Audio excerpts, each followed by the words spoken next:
1 minute.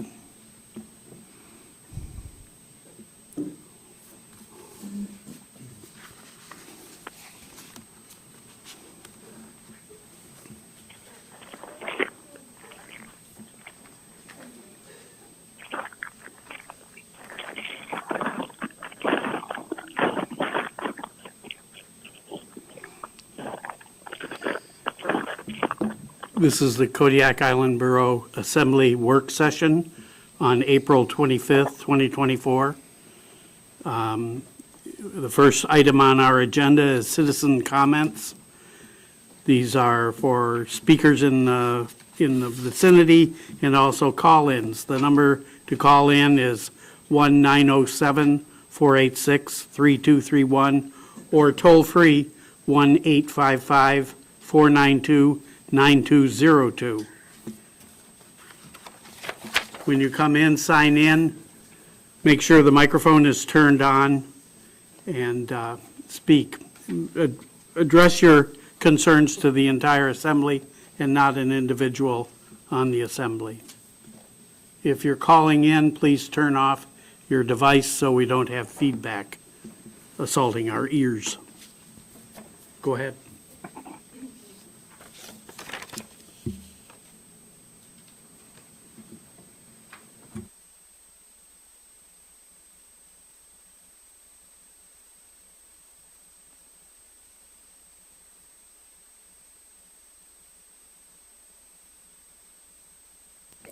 Oh, now it's on. Thank you.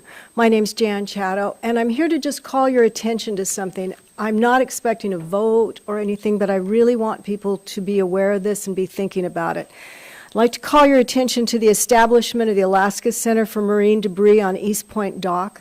I only recently learned of this project and have questions about the suitability of the proposed site. This project seems to be happening very fast with little to no public input. This is going to be a heavy industrial business that I believe is unsuited for the dock that is basically located downtown. The article in the Mirror talks about a heavy-duty shredder called a quad shaft shredder. This will cut marine debris into 3/8 inch plastic. Does anyone have statistics about the decibel volume that will be generated? To my mind, I think about when I do my little paper shredder, one piece of paper, what that sounds like. Then you think of a machine that can shred a buoy and think what that will sound like. Has anyone seen one of these shredders in action? I have not, and I frankly don't know. Maybe they're great. Maybe they muffle all of this sound, but there's a little red flag going up for me personally. I would much prefer this business be located at Gibson Cove, where we already have BioDry. I am a supporter of ocean cleanup. It is necessary, and I do appreciate the effort that has gone into starting this project. I mean, they're really moving on it. However, if this shredding process proves to be too noisy for the downtown site, who will be responsible for moving it? None of the businesses or homeowners who would potentially be impacted were consulted. I just spoke to the owner of Beans and Blooms, who happened to know about the project just on a personal level, but was never notified as a business that's right next door to where this will be happening. So what I'm asking of you is just to be aware of it. Think about what will we do if this doesn't work out, or maybe have a talk with Andy or some of the people and say, have you looked into this? Is this going to be okay to be there? Because I am concerned. Maybe my concern is unfounded, but once it becomes fait accompli, then it's much harder to deal with. So thank you very much. If you have questions, I probably don't have the answers. I'm more asking the questions. Thank you. And I will give you this. Thank you. Any other comments? Are there any calls? No calls. Nobody in the audience wants to comment? Oh, go ahead.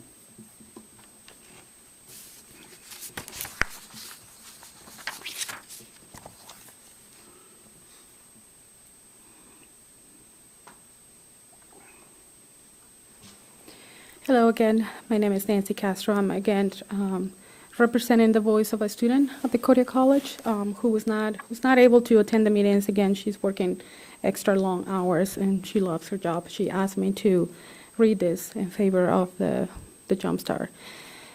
My name is Celida Huitron Padilla. I'm a single mother and an immigrant who started working in the fields as a child. After moving to Kodiak, I earned my GED at the Kodiak College and continued my journey as a college student as an adult. I just wanted to say thank you. And since the Jumpstart funding is what allowed me my goal to happen, and possibly in the process of for many other students, I'm in favor of supporting the funding and wish not to reduce it. I was one of those students who dreamed of earning an associate degree. The only thing challenging was the barrier to the financial aspect and the consistency. I had to wait decades before I could fulfill my desire to go to college. I put in the time and effort necessary to do so. I was able to reach my objective of going to college and in the process of earning a degree because of the boost in the funding from the Jumpstart program at the Kodiak College. I have worked on it for 4 years, and I'm one math class away from graduating with my associates. Be the light at the end of the tunnel was my ideal job. I was fortunate to hear of an opportunity to be employed at our local agency to support the community with counseling. I had to decide to accept the job early. I remember the feeling of ending a semester with anxiety about whether or not I will be able to continue because far away in the tunnel, I was a student who didn't have the money to take more. The Jumpstart was that gift of hope for a higher education, and I wish not to see the money being reduced or taken from education, for it will deny the consistency and the persistence of the equal opportunity for other students' chances to an advanced level of education. I qualified for the Jumpstart for 2 semesters, and I was awarded the persistence pays that applies to the second year as a persistent student. What I had to do was meet all the requirements every semester by maintaining my good GPA, meeting my advisors, attending financial aid opportunities, following my education plan, use the campus resources, and utilize countless hours of free tutors from each service offered on campus to maximize my chances to qualify for funding. No waste of time or money for me, ever. When I was awarded a funding, I laughed heartily, and a giggle, and I felt confident because I got what I needed, funding and support. What I'm saying is thank you. Or non-traditional students. It is parents and students alike who benefit from the funding and the services at Kodiak College. Reducing the funding for education also reduces the chances to educate and prepare, which makes it harder for them to make better lives or even hang out on public assistance because they won't be able to have more options to secure well-paid jobs or have more options to support their families. Life in Kodiak is hard, and it is with basic needs going up in cost of living. All we need is enough tools to be able to provide for our families. We have our local campus with all resources.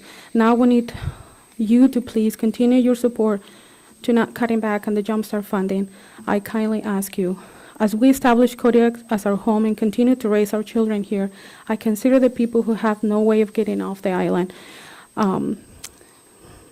Some may have the means to depart and better prepare themselves outside, but those who could choose or have no choice but to stay to take advantage of the opportunities provided by the community. By accepting these programs and opportunities, all that is left for you is to strongly consider where you direct the funding that will contribute to transform lives of many other students. Thank you for all your time listening and making the right choices for our community. I wish you to continue serving our community and to finish my associate soon. Thank you. Thank you. Any other comments? Seeing none, we'll close the citizens' comments and move on to our agenda items. The first agenda item is the FY 2025 budget discussions, various general fund departments, special revenue funds, and debt service. Madam Manager. Thank you, Mr. Smiley. We're going to start tonight with assessing. It's page 6 of 62 in your packet. And then we'll move on to community development and get those 2 departments done. And then in community development, there's a whole list of budgets that is included in the community development. In the packet. And then we will do revenues and debt service right after those.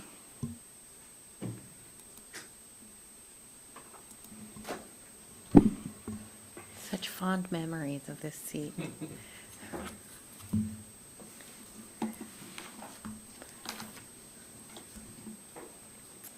good? Yep. Okay. So the first one is salaries. This salary amount does request a new or an additional appraiser tech for our department. This year alone, we are seeing over 1,200 properties on the road system. And that's divided up by 3 appraiser techs who also have to do personal property and different things. And it doesn't allow us really to go and keep on our remote schedule. Last year we didn't go and do any remotes, even though we had people because of the weather. And this year, if the weather was good, we don't have enough people because each one of them doing 400 accounts and having to travel to Pasagshak, Woman's Bay, and Menashka that's just time consuming for us too. So this new salary amount does include 1 extra person.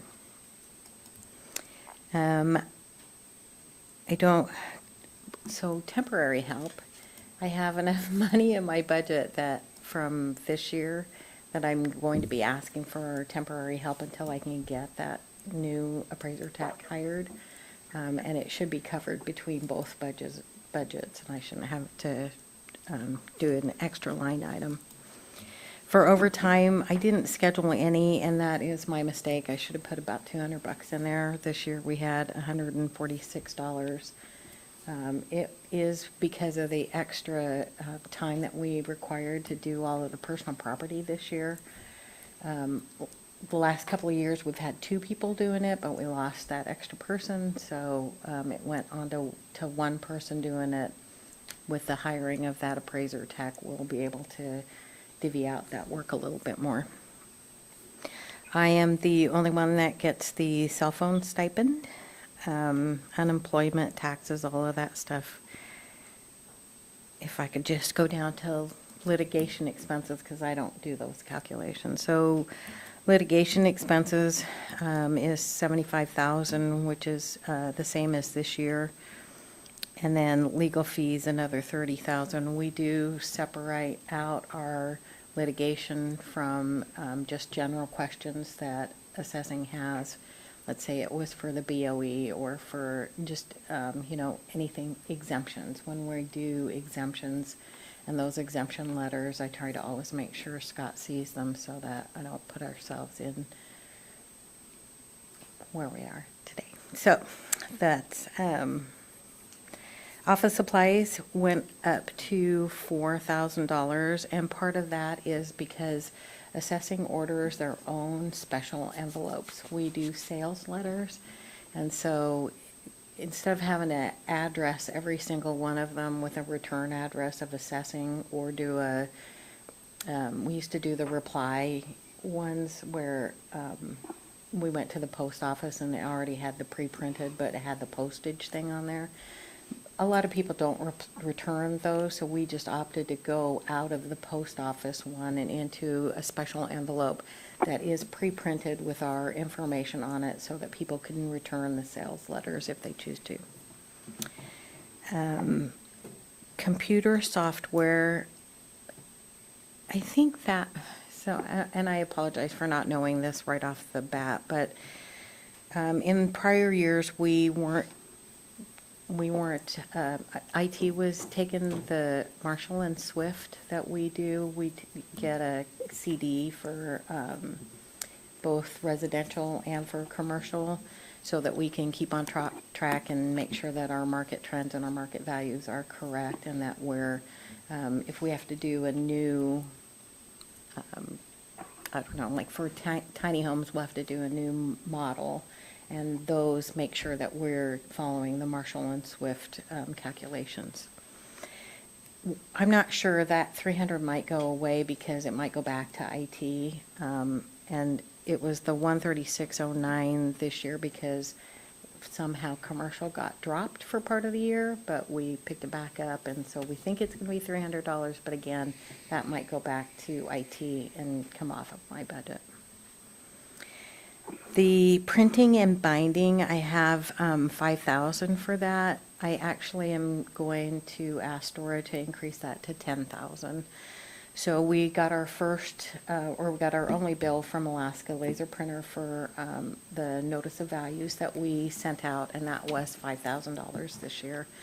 We did add the postcards for the area that we're going into. We only did one of those mailings, and then we did a senior and disabled vet mailing. And so far this year, I will be over budget, because if the one mailing and the senior and disabled vet mailing equaled $2,700. So I only had $5,000 budgeted, and so I'm increasing that so I can do the notice of value still, but do 2 mailings to the areas that we're going to see, to just make sure people are informed, and then continue the 1 mailing for seniors and disabled vets. Dues, we have 2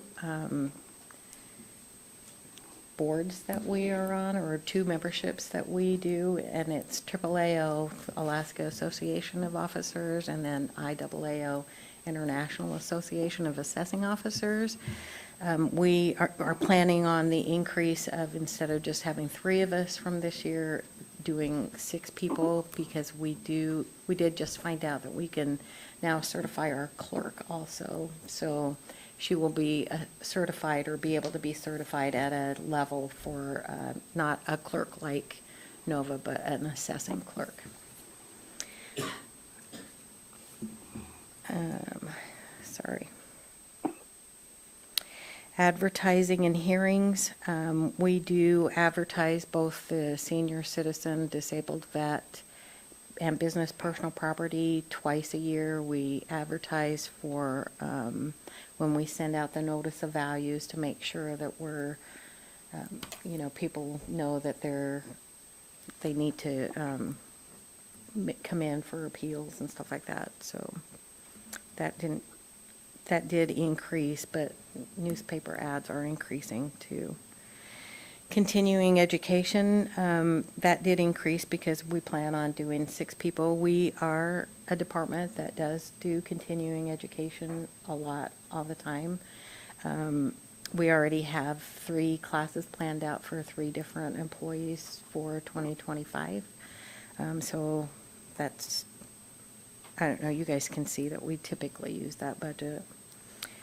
The travel per diem for this one is, includes our travel to go to remote areas for appraising there, or assessing there.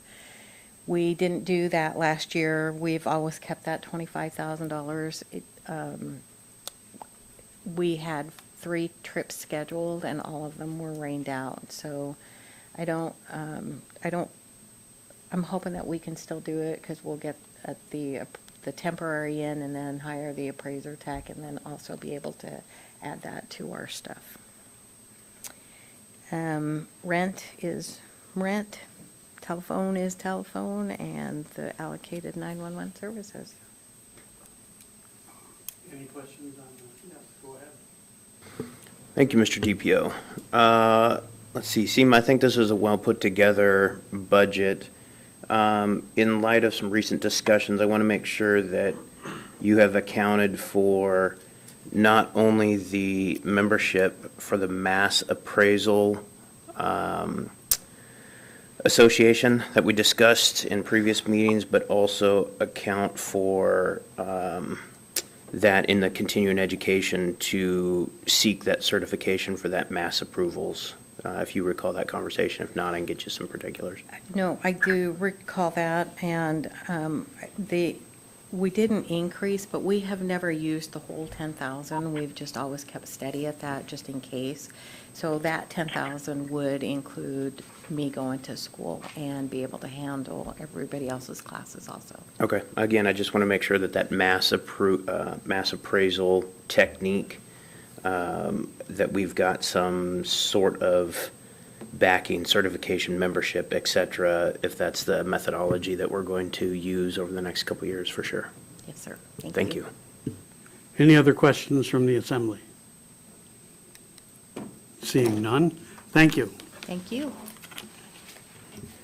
Next, we have community development, I believe. Yes, and that's just the next page in your packet, page 7 of 62. Mine's 5 of 14.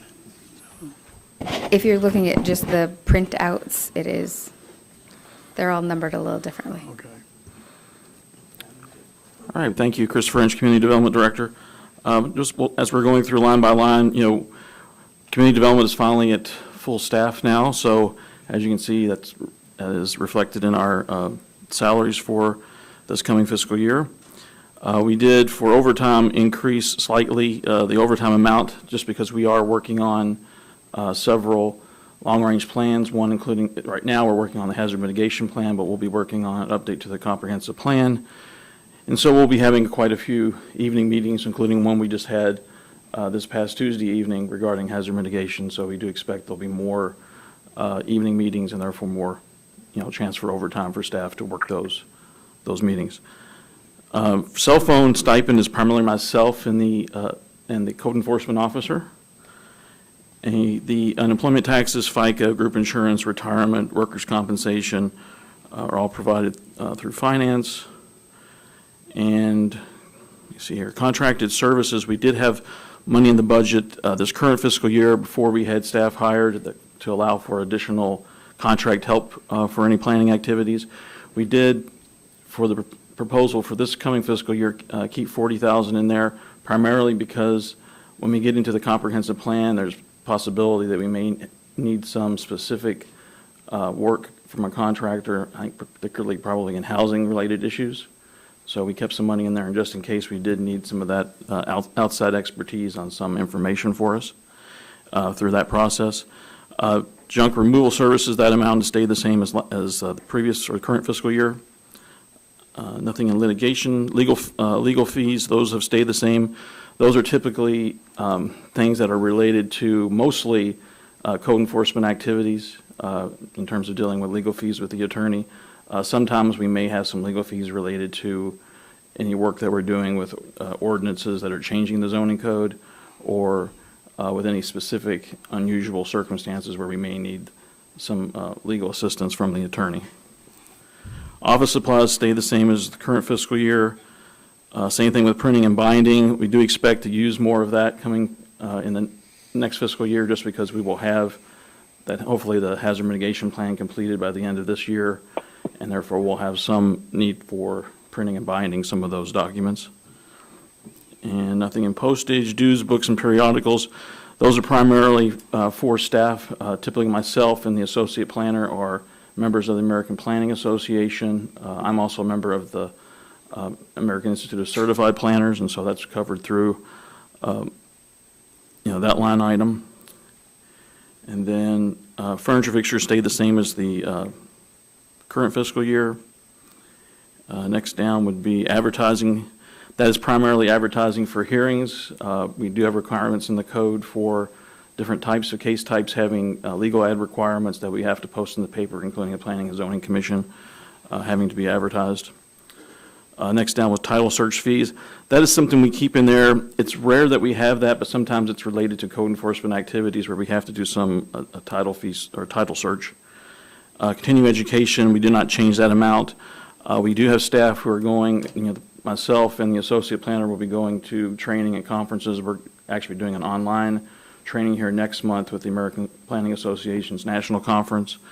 Actually in June, our permit technician, who also does a lot of clerking for our Planning and Zoning Commission, will be actually going to clerk training in Washington.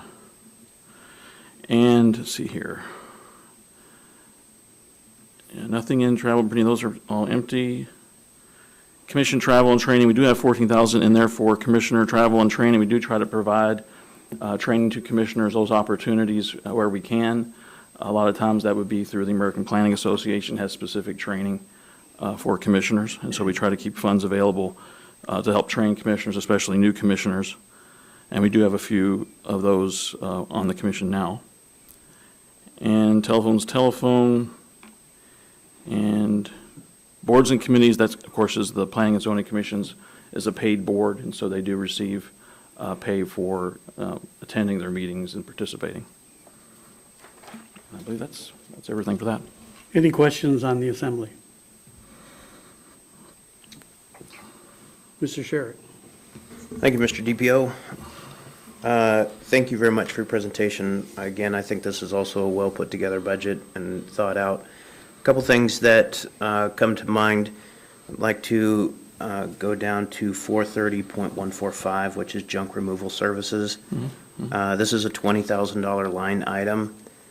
Can you help me understand what the junk removal services truly is? Is that unowned junk that we can't identify someplace? Sometimes that's what it is. Sometimes it's vehicles that are unregistered or vehicles that are not operational, that are in borough rights-of-way or on borough property that have to be removed. Sometimes those also require legal fees with the attorney. If it's on borough property, we have to go through specific legal channels to get that ability to remove that. Of course, if it's in a right-of-way and it's inoperable or not registered, we can take those vehicles as long as we follow the borough code procedures for doing that. Go ahead. And so I just want to make sure that this is not a duplicate effort, not to be confused with like a service district contract junk removal or facilities junk removal line items that exist in those contracts. This is not a duplicate listing. Correct. That's my understanding. It is not typically the service area. If they have a junk vehicle in the right of way, they will notify the code enforcement officer to handle that removal. Okay, great. And continuing education, this is 450.270. I'll just basically share the same thing that I've shared with other directors and during this presentation. If we're going to put money in for continuing education, to me, personally, that's my metric of success, is fully utilizing that continuing education dollars. So if I see like previous year's efforts of $81.52 and $214 and $632, that to me is a failure. And so when I look at continuing education and we review these down the road, or we look at these, this is going to be my metric of how you are taking care of your staff and how you are helping them improve.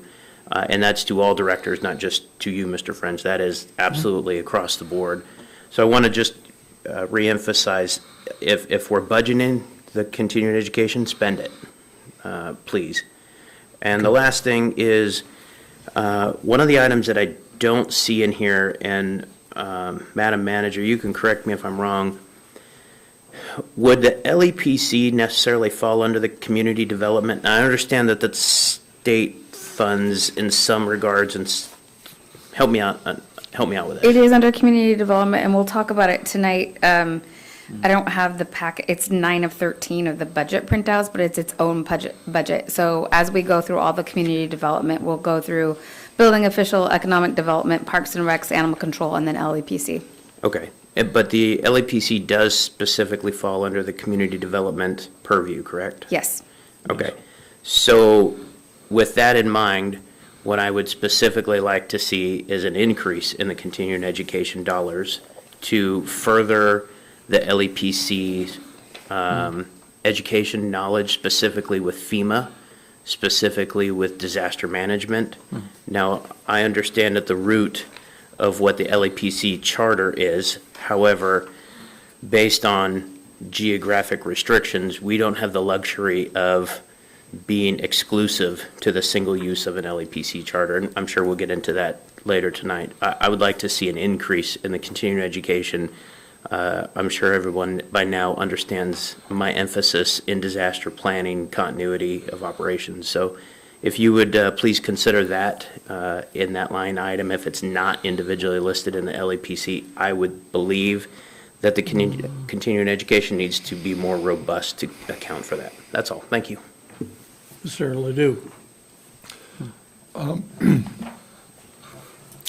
Mr. French, assuming we break through the barrier of distributing borough land to the public, what are the expenses to prepare the land for sale? Where are they located in the budget? They're in the lands resource management budget that we reviewed when we went through the manager's department, and we put I think, extra $50,000 into surveying for that.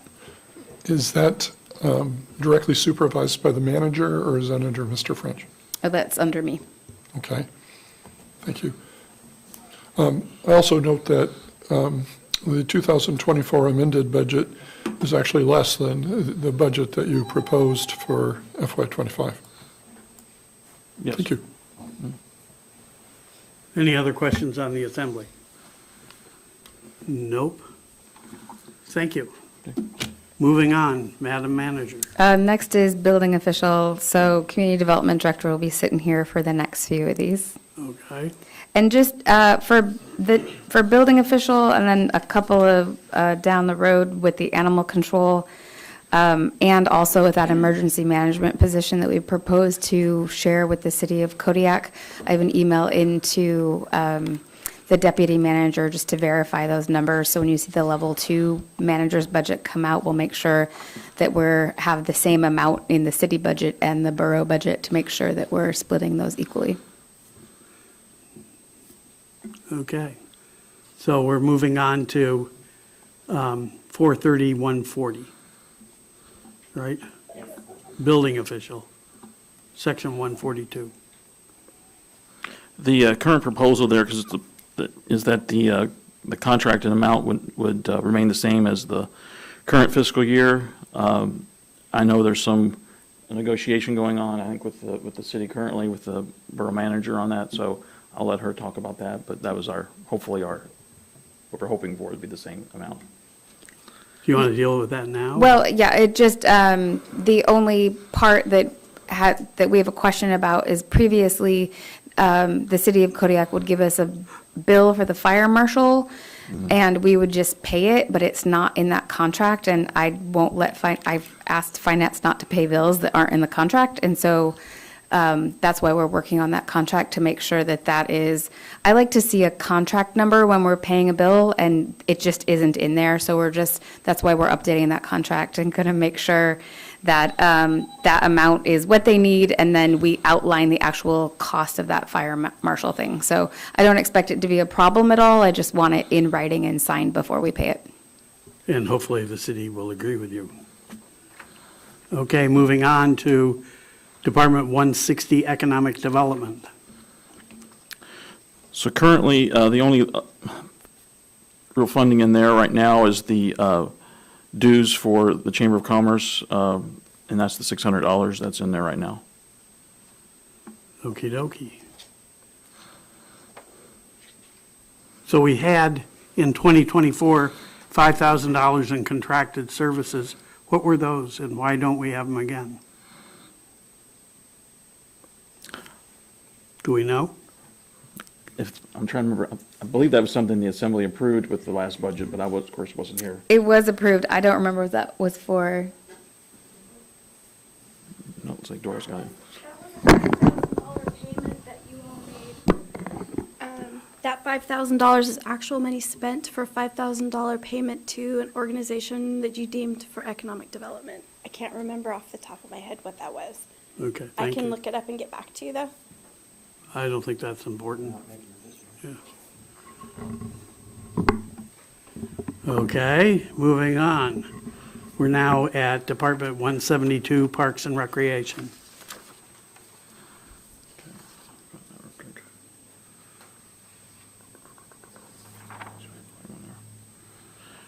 Yeah, so some of this is actually engineering facilities because of maintenance for park facilities. The only thing that I had in there was, and this was in consultation with the ENF director, was the amount for contracted services.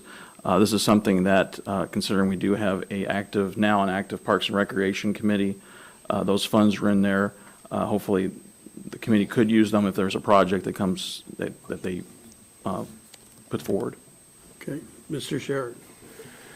Thank you, Mr. DPO. So I do have several questions listed on this one, and I apologize in advance for maybe misspeaking, but to me, Parks and Recreation, we've got some voids in here. The very first one, contracted services being $15,000, which you just spoke of. However, we know that We just approved a new park that just passed the assembly. I'm wondering where that is those contracted services are accounted for in this. And it's rhetorical, just something for the back of your mind. And second, I know there was discussion about getting someone an E&F certified in playground equipment, and I'm hoping that that is accounted for in this continuing education, but I feel like that's probably not a high enough number.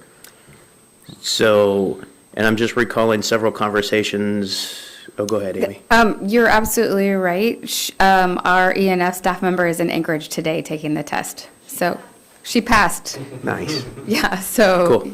so that is happening in this current budget. Okay. And so, again, just recalling several conversations, and I'm sorry, Mr. French, that you're getting the brunt of this, and I know that some of these are to E&F, so I'm specifically looking for some measure of accountability for putting that playground together that we just procured in this budget, since it does fall under Parks and Recreation, and that's how that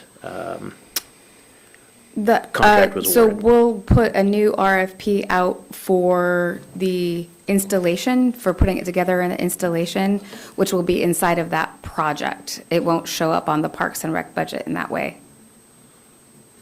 Okay, all right. And the last thing on this list in my notes was a $15,000 maintenance and repairs. And I'll just say this to you, Madam Manager, since the E&F Director is on here. Looking at the previous year's expenditures and listening to the public outcry about the disposition of our parks, if we're going to budget $15,000, we should spend $15,000 on maintenance and repairs, upkeep, modifications, repainting, grounds maintenance, whatever we need to do. If we're budgeting it, let's spend it, because we certainly are not based on legacy numbers. That is all my questions. Thank you. Mr. Ledoux. I serve on the Parks and Rec Committee, and as you know, the committee is actively meeting for the first time in years.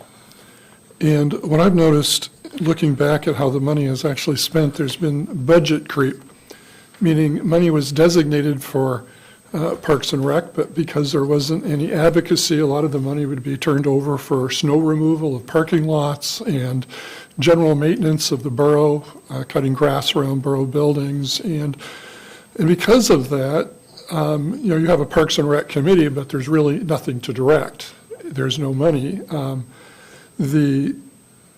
would like to see, and I would like to have reported to the committee, how this money is actually planned to use. I see a number of $15,000 for maintenance, but also we heard from the Bells Flats community that their park was so atrocious that it needed to be completely replaced. And so what I'm asking is, does the borough regularly visit these parks? Do they carry on regular maintenance and preventative maintenance? Because what I don't want to see happen, since you have a Parks and Rec committee, and as you know, because you attend the meetings and are very helpful, they're interested in planning, looking at new parks, expediting a number of things, and they're not currently in the budget to do that. It's like we now have a Parks and Rec committee that's active and involved, but their budget reflects years past when there was very little activity, there was no activity going on. And I hope that as the Parks and Rec committee actually starts to really look at the community and to see what we could do to maintain a quality of life, that the money is there and it's not just a holding ground for other accounts if we have snowfall, et cetera. Mr. Ledoux, I don't think that's the intention of the money ever. I understand that that has happened in the past. And to answer both your and Mr. Sherritt's question, we do not go out and do a lot of park maintenance. I think that was very obvious on that Sargent Creek Park out in the flats that had gone unmaintained since the late 80s. Not completely. They did go out and replace chains on the swings and do stuff like that, but it was weathered and rusted and needed complete replacement. As far as money for projects for Parks and Rec, it's very hard to put that in the budget as we're just prioritizing the importance, and then we need to find funding for those. So I'm imagining a lot of that will come from grant funding, and there are two members on that board of directors that are very interested in the Kodiak Short Trail project. And there is currently a $600,000 project going on at Sultry Cove that actually just started today. So there is work happening in Parks and Rec and Trail System that don't show up in this budget, but have their own project budgets.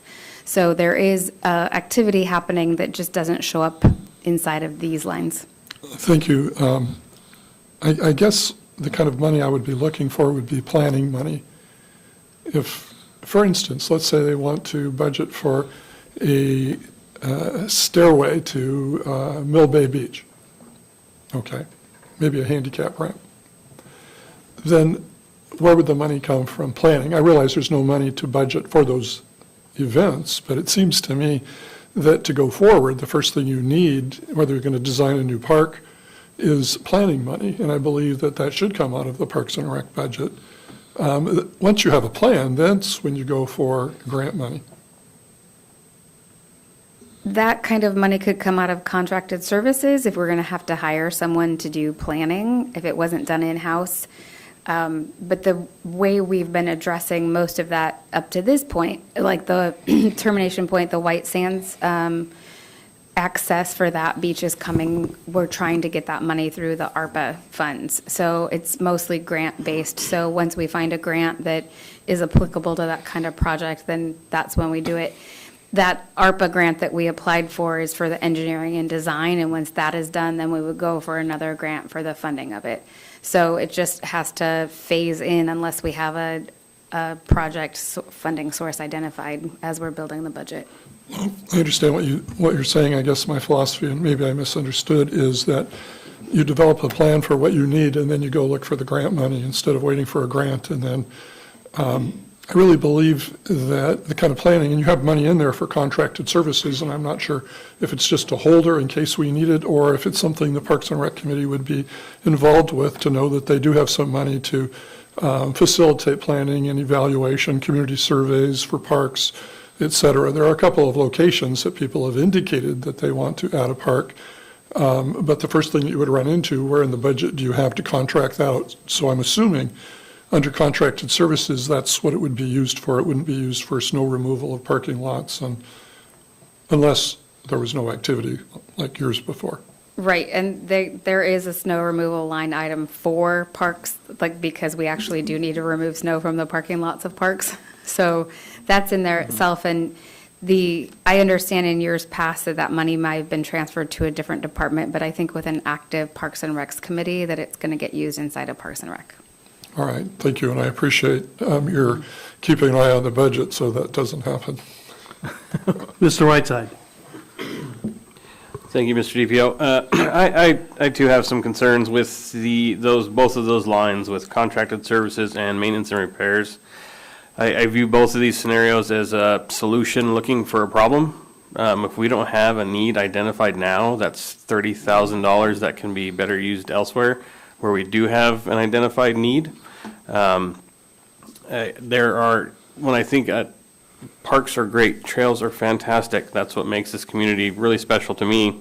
When I first came here, I was blown away by how many parks and trails there were here. However, given both the city and borough are both purchasing and installing new parks now, I think we need to leverage these funds elsewhere where we do have a direct need. If more projects come down the pike through a newly formed committee, then that's great. We can entertain those ideas as they come, but I don't think front-loading $30,000 for a contingency fund when we don't have an identified need would be irresponsible of us. Madam Manager. So there's a little bit of irony in what just happened there. I had to have an assembly member saying put money there so that we have money to plan, and I have an assembly member saying don't put money there because we don't have a plan. So this is the internal drama that we have. As far as maintenance, though, there's always a need for maintenance. It's just making it a priority and getting out there and doing it. So the maintenance money, I see that it has not been used. That doesn't mean it's never going to be used. I would hate to take that out and make maintenance not possible, because the reason that entire park needed to be replaced is because we don't do maintenance. So in the engineering and facility budget, there is a position for a maintenance supervisor where I hope we will continue to make maintenance a priority and preventative maintenance. So I ask you to please not give up on that yet, because that's an important part of the community. And as far as planning, we have a very active, excited, engaged Park and Recs committee, and I would hate to take that money away from them right now when they just were getting started. So I understand your thoughts on not having a project identified, but they are building a priority list right now. We went through a list of every project that has ever been introduced over the last 40 years. It is long, and they're doing an internal survey of just the Parks and Rec members where they rank, and then they're going to do a community-wide survey. And so I think you're going to very quickly see a list of priorities for projects come out of the Parks and Recs committee. Go ahead. Thank you, that's helpful. I appreciate that, and again, I support parks and trail development. They're important parts of the community, but given the discussions we're going to have in the coming weeks, I don't feel that either of these, maybe a reduced amount for maintenance to gain some momentum there, but the needs that are coming are very real. I view this as a needs versus wants, in my opinion, and given how much funding, granted most of it has been outside funding, which is great, this particular area of spending or development for our community has gotten a lot of attention and is getting a lot of improvements. I personally am not going to prioritize this spending. Mr. Sherrick. Thank you, Mr. DPO. I do want to recognize again that the FY25 manager's budget is nearly 50% of the 2024 amended budget. So I do recognize those budget cuts. With that in mind, I do want to ask a question. What I don't see in here and what we haven't discussed are any parks and recreation dollars that are designated and or assigned to the Kodiak Archipelago, the villages surrounding it. So do we have any stakeholdership in parks and recreation in other villages? We don't have any specific dollars associated with that, but there was a project to upgrade the playgrounds at all of the schools. And then I know Larson Bay, and someone will have to remember the other ones, but there were other playgrounds put in, so they have fairly new playground equipment. When we see level 2 budget come out, I would like if you could speak to each of the villages for representing, again, our stakeholdership in them. They're absolutely every bit of the community that we live in, and the same conversation and questions apply to them as they do that you've heard this evening. Thank you. Any other questions? Mr. Ledoux. I think during tough times, we have to be careful that we don't make cuts that will follow us long after we don't have a crisis. The school district, as an example, maintains a considerable amount of money for major maintenance. They don't know what's going to happen, but they have to have money to take care of it. If we don't maintain our parks, we won't have any, and then we won't have the money to fix them. I think that's very important. And I think that, quality of life is one of our, that's why people live here. And once we cut our budgets and our parks start to die off, what will we have when our budget crisis continues? We have to maintain quality of life reasonably. I think the budget is reasonable, and I believe that we have a committee that is ready to carefully look at how that money is spent to preserve the quality of life and to provide proper maintenance. As the manager has said, in the past, there hasn't been an emphasis. There's been no committee. There's been no advocacy. There is now. And if you go to the meetings, you'll see some thinking, some planning, some enthusiasm. And I think that, Parks and Rec are a very, very important part of our community. And Just like our houses and our homes and our cars, you take away the maintenance and soon you won't have anything to fix. And so I'm really excited about what we're doing. I don't see the budget as any increase. And I think it's very, very important for the quality of life. In response to a question Assemblymember Sherritt asked, new playgrounds were placed in every village as part of a $10 million borough-wide bond issue, and those parks are beautiful and maintained by the school district. What Each- happens each when we village. close a school like at Larson Bay or at Carlick? It's still there. It's a borough asset. Do we maintain them or does the community? I couldn't answer that. I know the district does not once the building is turned over to the borough. I don't think we do. No, that school is, in Larson Bay in particular, is now Larson Bay School, like recorded to them, so that it would be their responsibility For the to, playground too? yes, they took that whole thing. What about Carlick? We still own the school in Carlick and are very much the owner of that. We have not recently gone out. We were out last summer to look Okay. at the school, and then the school district has been out, but there's been no maintenance done on the playground. I just remember that in a number of years, we have cut way back on maintenance and used that money to balance our budget rather than maintaining things. So, not a good idea, according to me. Number 186, Department 186, Animal Control. So we currently have a contract with the city of Kodiak for animal control. That budget, or that contract ends at the end of this fiscal year, so a new contract will need to be negotiated. It's my understanding that we have not heard anything to say that that amount would be different for the next fiscal year versus what we have currently. That might be something the borough manager can also address. Madam Manager, do you know if we're working on a new contract or if the city is? For animal control, I have an email into the deputy manager to ask what that amount will be, and then the contract is in the same year after year, so we'll just update the amount. Okay. Mr. Sherritt. Thank you, Mr. DPO. I was wondering, That animal control contract pays the salary of our animal control protection officer, that the city is a city employee, we're paying half, but it also, and I don't know the percentage, but it also pays for the Humane Society.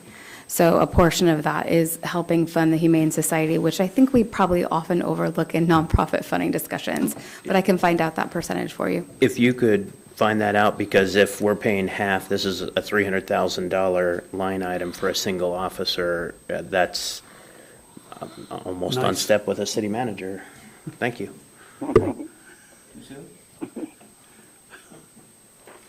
Stealthful. Wonder if the city's listening. Okay. Now we're up to LEPC. What does that stand for? That stands for Local Emergency Planning Committee. Okay. Yes, and this is just carrying over the previous fiscal year, or the current fiscal year's amount for, and that's really a use of funds balance of 1,000 in there. Since the committee has not been active, we have no money in there currently. There's also, as you know, the next budget section, there's also it's also listed for LEPC under Emergency Planning Committee. We do have $1,000 in there for printing and binding. It's my understanding that the LEPC has done communications to the public, brochures and things about emergency preparedness, and so that's my understanding was why that amount is in there. Any questions about either of these? Mr. Turner? I thought there was discussion about putting some funds into this for salaries, so that we have somebody designated as the LEPC. So our enforcement officer is the person that's in charge of the LEPC, so his salary is already taken care of, I think.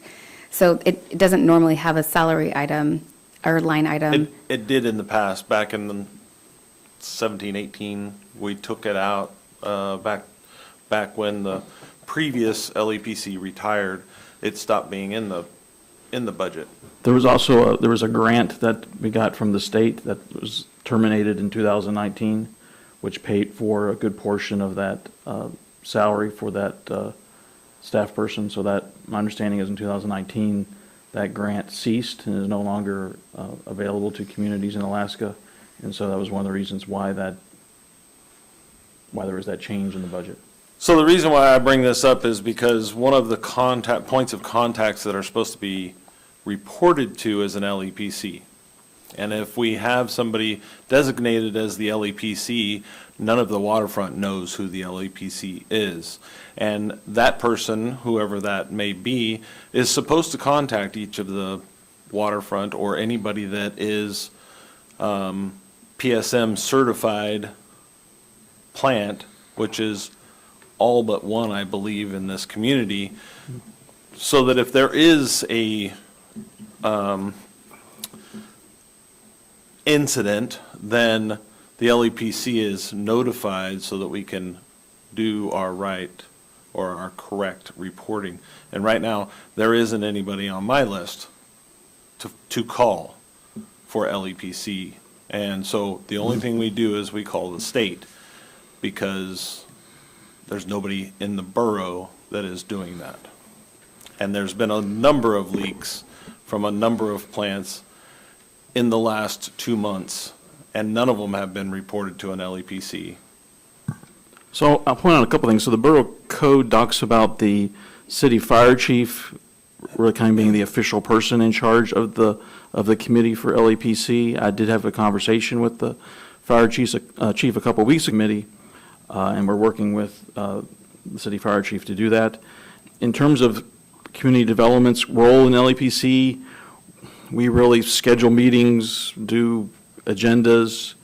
Outside of that, we really aren't the ones pushing the LEPC into existence or that they're going to operate. It's been primarily, in my understanding, based on code as well, that it's the city fire chief who kind of initiates that work, and community development assists them in meetings and agendas and things like that, advertisements. Mr. Sherritt. Thank you, Mr. DPO. So I guess this is where I'd like to have the broader conversation of an LEPC. So traditionally, an LEPC in a larger community has a very specific role that focuses on high hazard chemicals.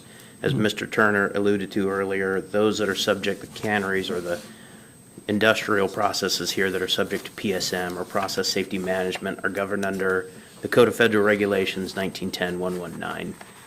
Process safety management is a critical component to managing high haz, and it's a very specific skill set that the current fire chief has. So I think that we've taken comfort because the Kodiak Fire Department is a high haz response team. That is only based on our geographic location. It doesn't exist that way in other communities.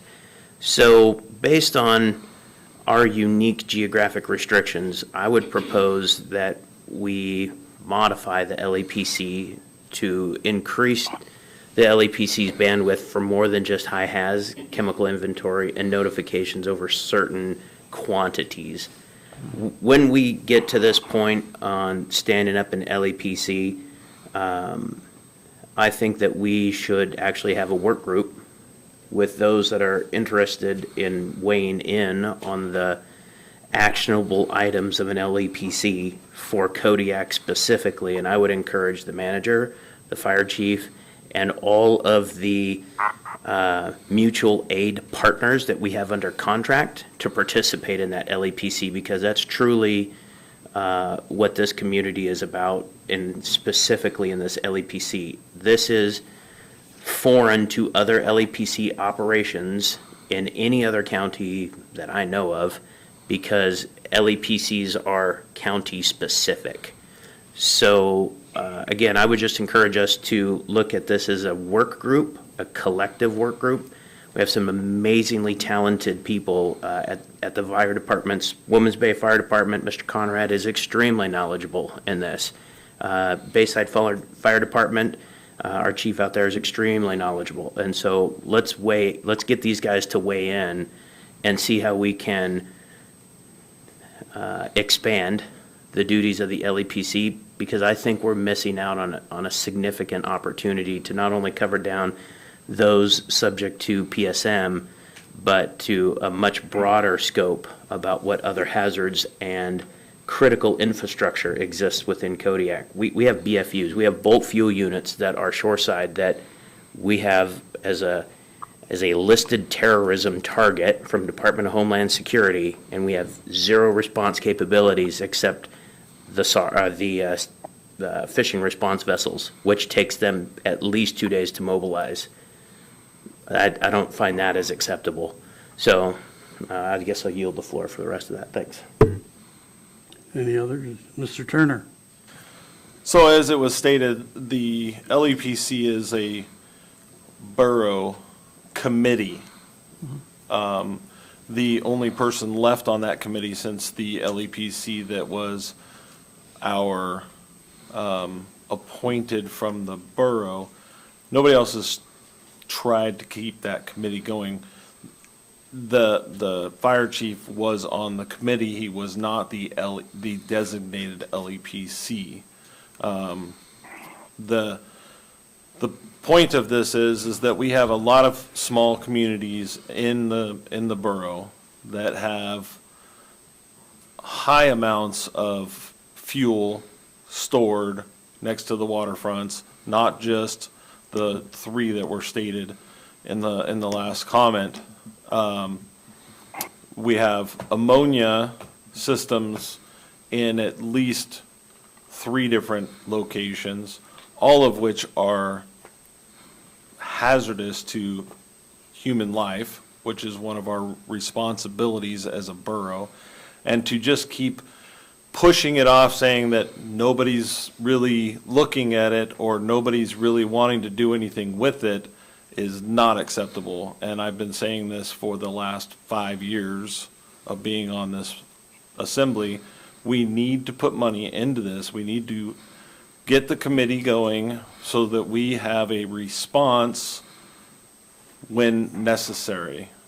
This is a emergency planning committee. It is not the emergency services committee, which is a borough and city collective. This is an LEPC by the borough. We have to plan for what's going to happen if one of these tanks leak, like what happened on Afognak Island not too long ago, when the dock caved in with a fuel tank on the dock. And we had no response as a borough. We relied on Coast Guard to fix the issue. Mr. Ledoux? Isn't there an emergency services manual that the borough has that covers a number of these things that Assemblyman Turner has talked about, that provides a basic information? And the other thing is that a number of years ago, following critical incident command training, the borough, or the city, under a previous city manager, sponsored a full day in basket out at the Bayside Fire Station, specifically designed around an ammonia leak at one of the canneries. And that was facilitated by the Emergency Services Council. Yeah. But you're suggesting this other committee is planning. It is. But I'm just wondering who created the plan that the Emergency Services Council actually operated from, because it was very sophisticated, and I haven't seen that level of planning since. So it starts out with federal government, and then it comes down to the state government, and then the state government puts it on the local communities to do that. And so that is where it stems from, LEPC. You have to have a federal, a state, and a local. Okay, and then the final question, just going probably to the manager. Did I hear wrong? You said the code enforcement person, that was part of his responsibility? Yes, Mr. Turner, was it Jack Maker and Tom Quass who did that previously? Yes, Tom Quas was out of it just before Jack Maker, and then Jack Maker had it for a couple of years, and when he retired, that was the last time we saw an LEPC. The reason I ask is that in the budget, there is no specialized training for that individual to, I don't know what training is necessary, but it seems like there should be some necessary to carry on that role. So is that located in the budget somewhere, or should we include money in this budget? That is exactly the budget line item that Mr. Sherritt asked be increased inside of the Community Development Department budget for that. Mr. Sherritt, do you want to specify what the training is? Nope. Okay. Yes, I do. Just kidding. Okay, so the federal Department of Homeland Security requires certain specifications be met within emergency planning committees. Then the state takes possession of that requirement, a federal requirement, and makes it a state emergency planning committee. And then they therefore give the local geographic areas the empowerment through federal and state regulations to make it a local emergency planning committee. All of it is governed by the Department of Homeland Security now, so DHS. So it goes from federal DHS to Alaska DHS, and it's then given to the LEPCs. There is requisites for every position in an LEPC that are clearly outlined under the Department of Homeland Security. Those are all listed, including the requisites for training and certification. Now, most of the training and certification is free of charge through FEMA, through TEACS, and through the academy. If an LEPC is stood up that's not receiving state funding, you can receive educational grant money to travel to the academy, 100% reimbursable. So there is opportunity to train relatively at no cost. However, that training is very generalized and not specific. My specific request to increase the continuing education was for specific hazards, specific to Kodiak. We heard one as ammonia.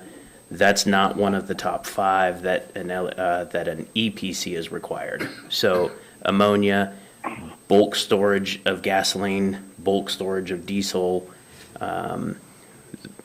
There's a very extensive list. I can help provide that for you. We run several of the EPCs for the state through Department of Homeland Security and through several other municipalities. So we can absolutely, I can point you in the right direction.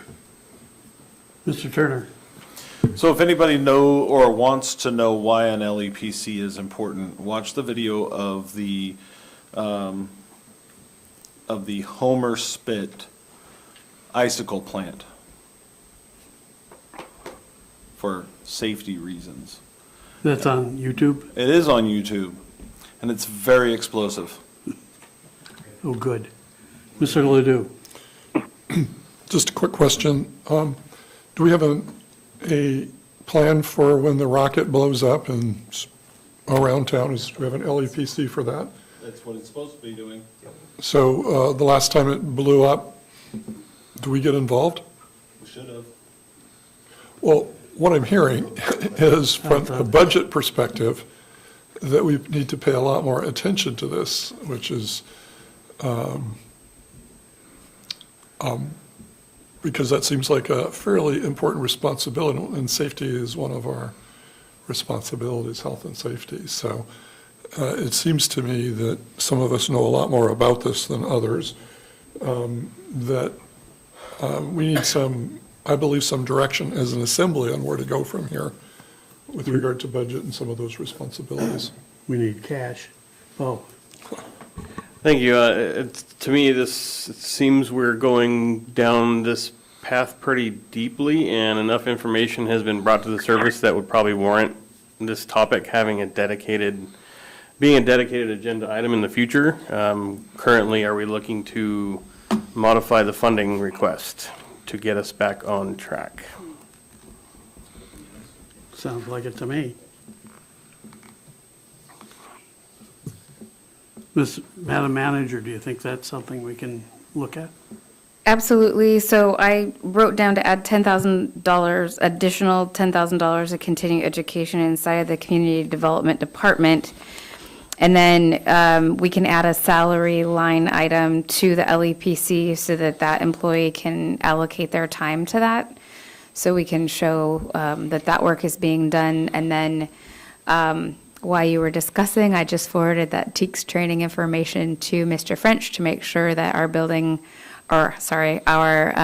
enforcement officer attends that so we can get him started in that training. And through that conversation that I've been having with Texas A&M, who's coming up to do that training in June, I learned about all the trainings that are available, and I'm on that email list, and I get them every day. And one of them, just I think either today or yesterday, was addressing critical infrastructure. So I think it would be, I kind of want to go. I'm like, so I think that you'll probably see some more changes in requests. The training is free, but the travel to get there is not. But there's a whole critical infrastructure 5-course certificate that you can get, and 2 of them, it's spread out over 2024 and 2025, and the first 2 are connected in July up in Anchorage at one of the fire departments this year. So I think that that might be a good place for us to start with some of that conversation. Mr. Sherritt? Thank you. In addition to the $10,000 for the continuing education, I'd actually like to see a line item under the Emergency Planning Committee for a gap analysis to be conducted. And a gap analysis is basically a snapshot of where we're at now and where we need to be. You can have an independent contractor do that, or you can task staff to do it. So I would ask for latitude to move that $5,000 to either a subcontracted services or to cover employee compensation to account for that.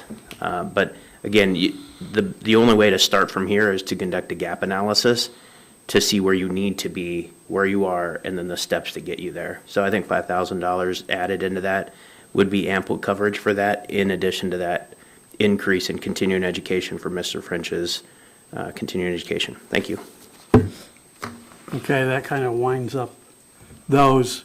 The next one is debt service. Is that Dora? It is. So we're going to switch to the good. finance director for debt service and revenues.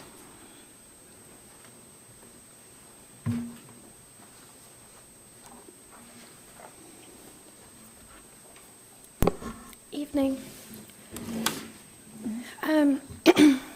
Okay, so we're at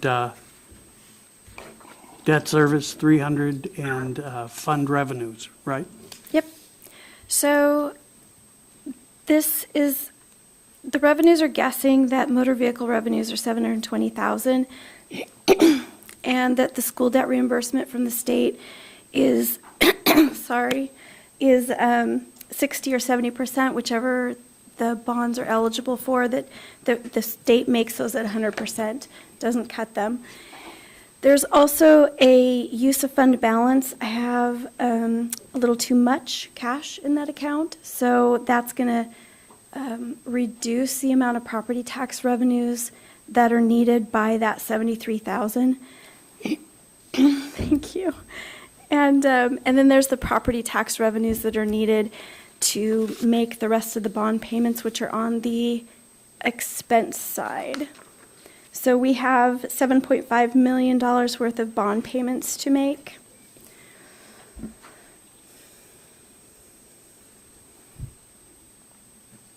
Any questions from the assembly? Mr. Ledoux? Is there a ready sheet available? If not, it's not that important, I suppose, but listing all of our bonds and when we will be finished with certain bonds down the road? Yes, we actually have that posted on our website. If you go to the finance page, you'll see the bonds, when the roll-off date is, what the total payments are due on each one, and then there's also a listing of what each bond was for, like whether it was the pool, the high school, playgrounds, whatever whatever it was for. There's a brief description there too.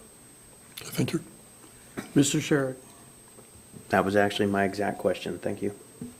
answered that. Okay. The only other expense we have in here is, other than bond payments, is a $31.50 for arbitrage compliance reporting.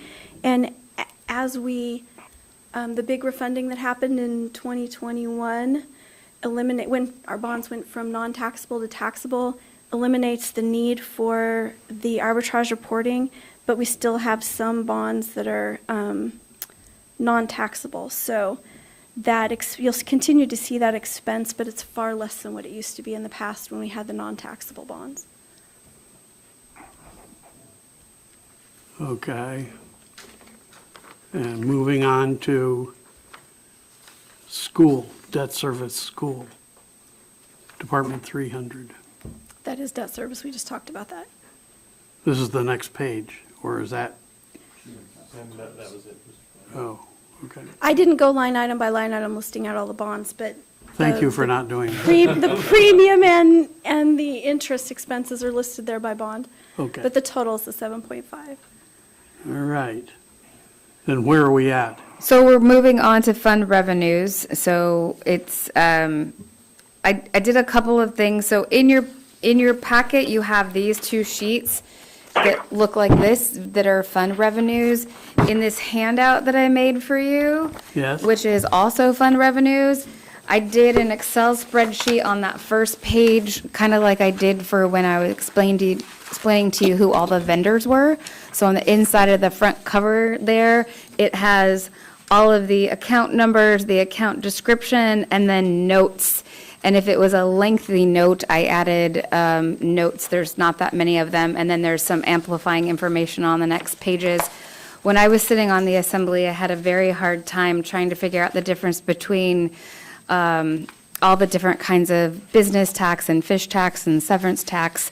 And so all of those explanations are in here. I understand you might not have time to digest it all, but I'm hoping this helps you when you can take time to look at it, have a better understanding of the differences in those. So, Mr. DPO, do you want Dora to go line item by line item through this, or how do you? Hopefully not.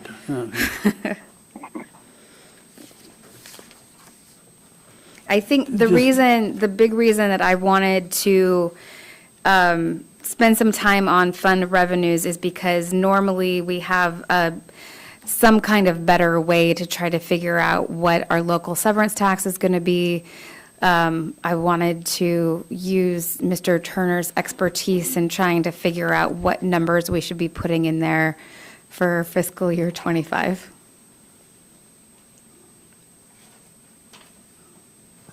Do you have an answer? Do I have an answer on expertise? I don't think that I'm an expert. Oh, we all do, though.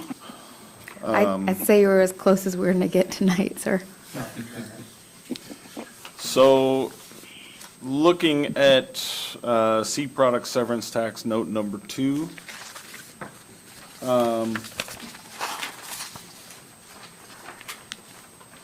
I would say that the first quarter is close to 443. The second quarter, I'm sorry. Let me back up. Yeah, the first quarter is probably going to be good for this year as well, for 2025. The second quarter is going to be less than 50% of that probably for 2025. So 60K, 50K. Maybe. Wow. The three things that I see is a number of the plants are talking about not operating in November and December. And so that takes out 2 months out of that quarter. And with one of the facilities potentially not running, that is a huge impact on the trawl sector. So if we budget any more than 60, I would be surprised if we even got the 60. For third quarter of 2025, it's probably going to be similar to the 124, and for fourth quarter of 2025, it's probably going to be half of the 160, if best guess. This question, Mr. Turner. Yes. Mr. Turner, Yes. if a cannery closes down and they have 27 boats fishing, or could be fishing, and would they sell, if they sell to, and I don't know enough about this, if they sell to ocean-based processors, because there's not one on land, there would be no tax because it's not, So part of that is possible. I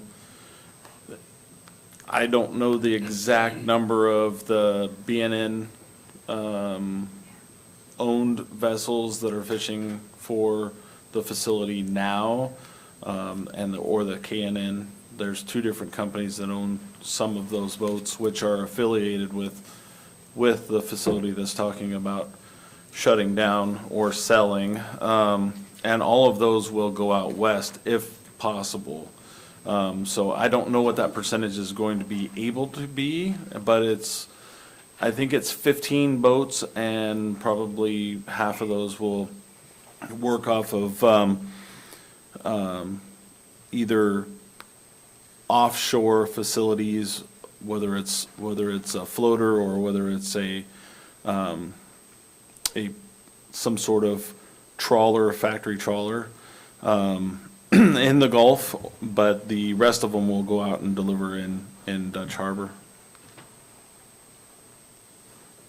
And then you'd be left with 18 other boats, maybe, still in town for that plant if it was sold. So either way, it's still going to decrease by at least, I would say at least 10 vessels going out west, 7 to 10. Best guess. thank you.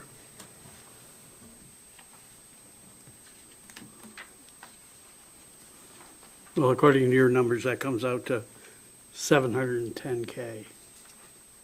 And I think I said at the last one, it was like 6 something. So Yeah. it's pretty close, just by. We put $700,000 in the manager's budget. Does that feel like a solid number to leave there? Sure. Thank It you. is a budget, by the way. Doesn't have to be perfect. So are we wanting to talk about landing tax, local severance, that last page there, or is that all you needed from? So that last page there is just to kind of show the history from 99 to, it's accurate up to April 19th of fiscal year '24, about how much money that's brought in, just so everyone could see what that looks like. So we do have numbers plugged in for the fisheries business tax and the business fisheries and landings tax. Do you see a need to change those at this point, Mr. Turner? No, I mean, I was looking at this earlier, and the one that was really jumping out at me was the 2004 numbers.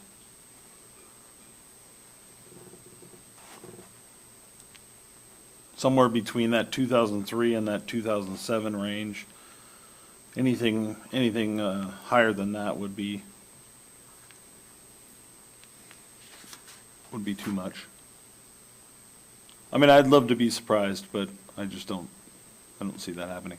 Number one, a lot of the plants aren't processing flats. Yeah. You can see in 2015, the fiscal year 2016 on this list, how that impacted. I mean, it was only 200,000 for the fisheries business tax, but it was 70,000 on the landing tax, and so flatfish, I think, really impacts. 2018 was a poor flatfish year, and you could see that there's a few years in there for the landing tax that were poor, but also it's an even year for salmon, and salmon is usually a slower, even season on pinks, as well as a lower price, and so unless the reds really come back heavy, which are a higher value, I'm not really sure that we're going to get a lot out of out of pinks this year. And some of the plants, like I said, November, December, not processing. There is a potential for no processing in October or September for 2 of the plants. So it's a big concern. Any other questions? That's glum, thank you. You're welcome.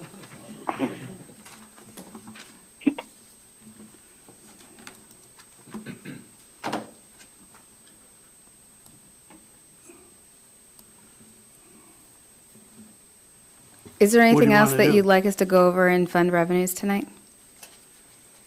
I don't know enough about it to answer that question. Does Well, somebody after here? you go through your handy dandy handout, you might have more questions in the future. I'll do that tonight. Stay up Thank you. until midnight doing it.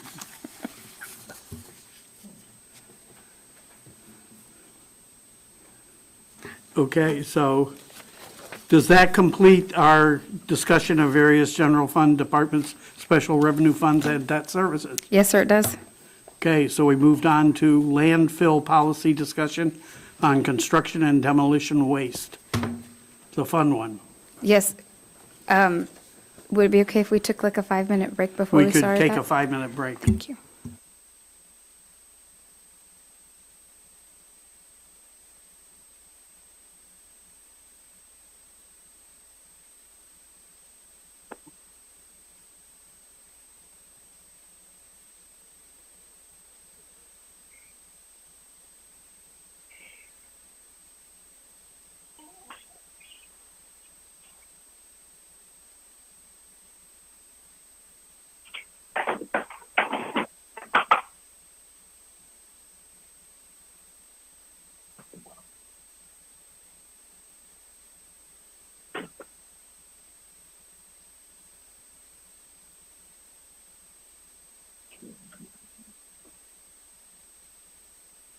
Run 5-minute T-Rex.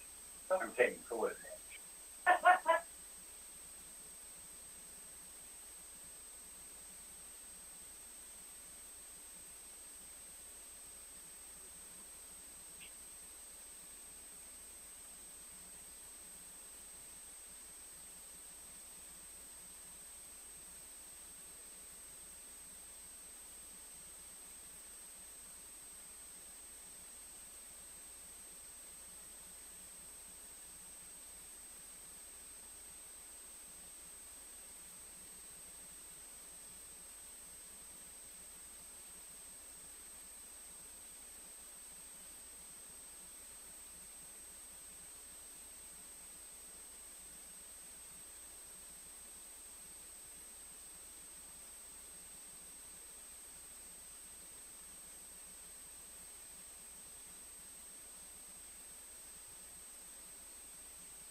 Huh?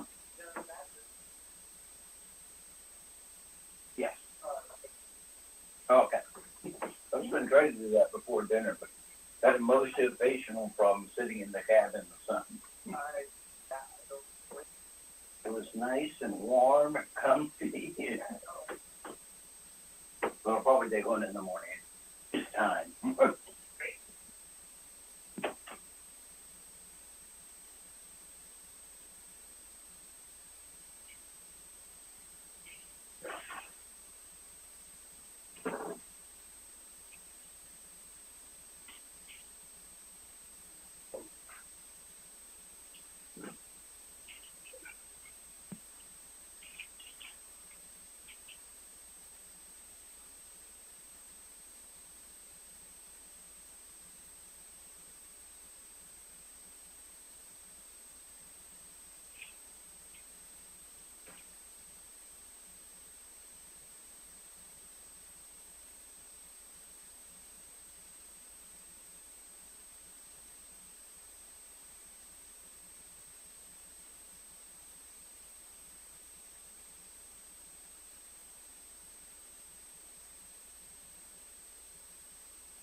Okay, we're back.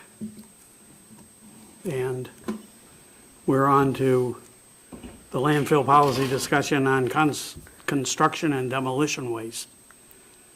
Good evening, everyone. So this discussion aims to provide staff with a clear understanding of the direction KIB intends to pursue regarding landfill operations. In previous meetings, waste to energy was mentioned, with some members expressing interest in having the solid waste board explore this option. Additionally, a significant demolition project is anticipated, potentially resulting in the arrival of 200 dump trucks of construction and demolition waste at the landfill. These two developments have Yeah, it promoted looks like several it. topics. I would Is like- your mic on? Oh, yes. Okay. These two topics, the excess construction demolition, along with the waste to energy conversation that we had here, caused me to address with you guys to determine the best course of action moving forward with our landfill operations. I did a couple of different topics listed, so I don't know if I should speak on each topic with the information I have, and then you guys can ask questions or comments or direction forward if that works best. Why don't you do each topic, and then we take questions at the end of each topic? Perfect. Okay, so first, just to give some background information on the landfill property. In the photos provided, you'll see the property boundary of the landfill outlined in red. Our current permit states that we must maintain a minimum separation distance of 50 feet between active placement of solid waste and the facility boundary. Also, currently, the elevation at the landfill, where we place the interim cover, is at 250 to 255 feet. Our permit allows a max elevation of 270 feet. So, based off that, we're going to talk about expansion. We actually have two endangered streams that run along each side of the landfill. One goes farther up towards the composting facility. The other one ends a little bit farther down, more towards the wetland at the LTP. The streams could impact the ability and cost of expanding the landfill. There still is possibility the KIB currently leases the VFW property that is towards Pillar Creek. There's another entity or private person who owns the property next to the landfill towards the town, and the city owns the land that is adjacent across the road from the landfill. Yearly required reporting shows the landfill was at 43% capacity in 2023. It is estimated that the landfill lifespan is 20 to 25 years. This includes the two-cell landfill expansion that occurred in 2014. Design for the one cell was completed, the other one was not. So we still have to look at designing that cell. We are currently down below in the first cell that was designed. That was the rain sheet area. So we are currently filling that spot, but the space to the right, I don't know if you can see it in the picture or not. We just have rock pile right now that has not have been developed. So I think considering moving forward with that design work, we would have a shovel-ready project in case there's funding that became available to continue with that. So that's just a little bit information on the landfill property itself and kind of moving forward where we're at with the lifespan of the current landfill, what we still have to do to develop that landfill, and what options there are if we should kind of go look more towards waste to energy. And there's also other options that I talk about a little bit later on and what was looked at during that National Renewable Energy Laboratory when they looked at other options for us and the possibility. Any questions? Mr. Sherritt? Thank you, Mr. DPO. I want to go back up to the main root of this discussion with the project. So I want to flesh some numbers out. So initially, 200 trucks, you're assuming 14 tons or max load capacity. This is construction debris, and so construction debris, because of the nature, in the best case scenario, with the most skilled operator, you're only going to be able to haul about 5 tons. So that reduces your 2,800 tons of material down to 1,000 tons of material. And I want to make sure that we understand the disconnect between tons and space, because in construction debris, space is more, recordable than tonnage. And so there's a there's a non-correlated number between what we're looking at with your summary or your synopsis here to spatial awareness, or to spatial. So with that being said, so the maximum load with the most skilled operator is about 5 tons. So that takes the entire load from 2,800 tons down to 1,000 tons, or 35% of the anticipated material. So I just want to get that fleshed out. The next thing is, I need to, I guess, preface this conversation that I literally have just spent the last 5 years in another degree program with an emphasis in municipal waste, so please take this with a grain of salt. I would like us to focus primarily in this discussion, have something in the back of our mind that municipal solid waste discussions should actually be a conversation about recycling mandates and proper waste management. There are 8 listed, he's got a question. When you're done. There are 8 listed remedies before we even get to waste to energy.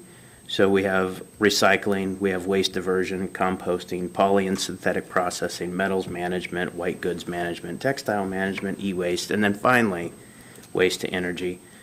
And so,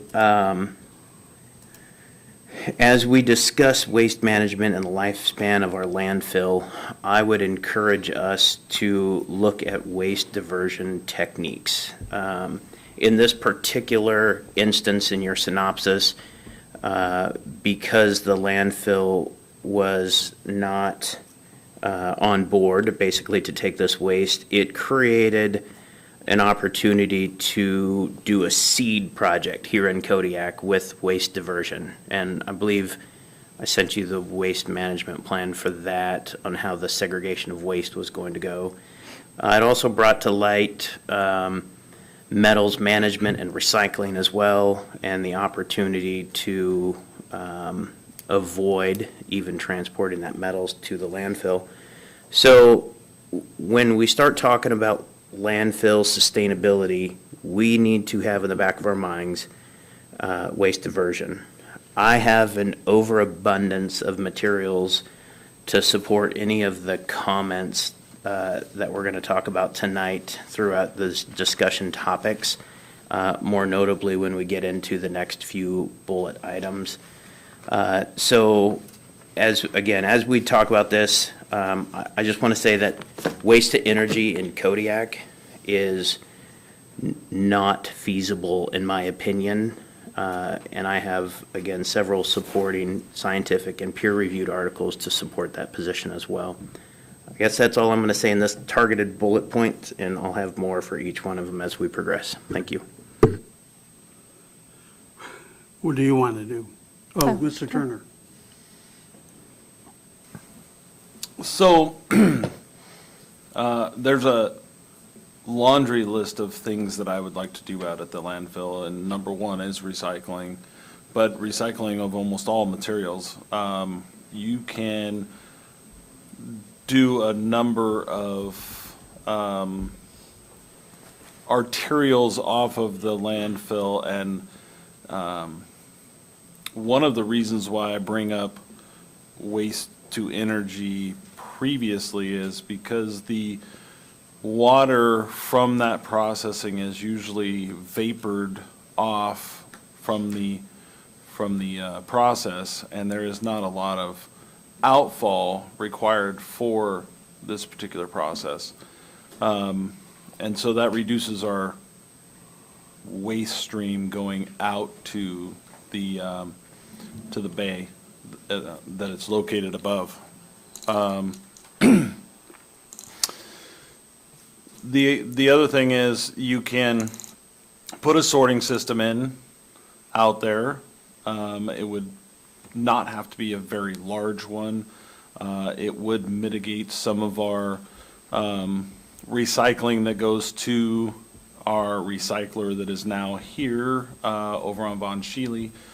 And then that would be the machine that I recall the name of is called Muffin Monster. It basically shreds cardboards, papers, metals, plastics, and you would have a sorting system that would take out papers and cardboards and woods and send it to one shredder. You would take the plastics to another, and that is every single plastic that is produced or brought to Kodiak. You don't segregate them into different grades. You just do them all through that line. You do all of your food waste through a grinder, and then you compost all of your food waste, and therefore you only have metals that are left over, and those metals would then be ground down to shreds, which there are larger machines for that, and then you would have a melting process that separates those metals so that you can extract the higher dollar values out of it. What you do with the plastic is you make pallets, not pellets, pallets. You take the wood products and you make compressed pallets out of them. And all of those items people will buy in this town. And so then your plastics, your woods, your cardboards, your papers are all getting shredded and put into a usable product on the island. And then you have nothing going into the landfill itself, other than the food waste, which is used for compost, which would be in your first cell that you have already covered.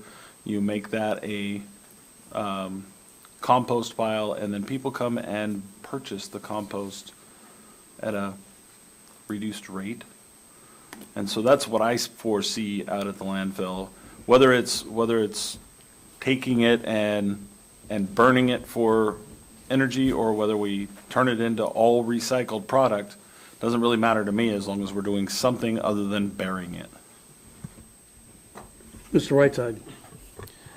Thank you. I agree with Mr. Turner, and not to get too far ahead of the waste reduction topic in particular, but I'm as a biological nerd and conservation biologist, I am highly sensitive to burying plastic, and plastic just being just piled into our ocean. I really like where Mr. Turner's going with this. I supported his statement at a previous meeting going in this direction.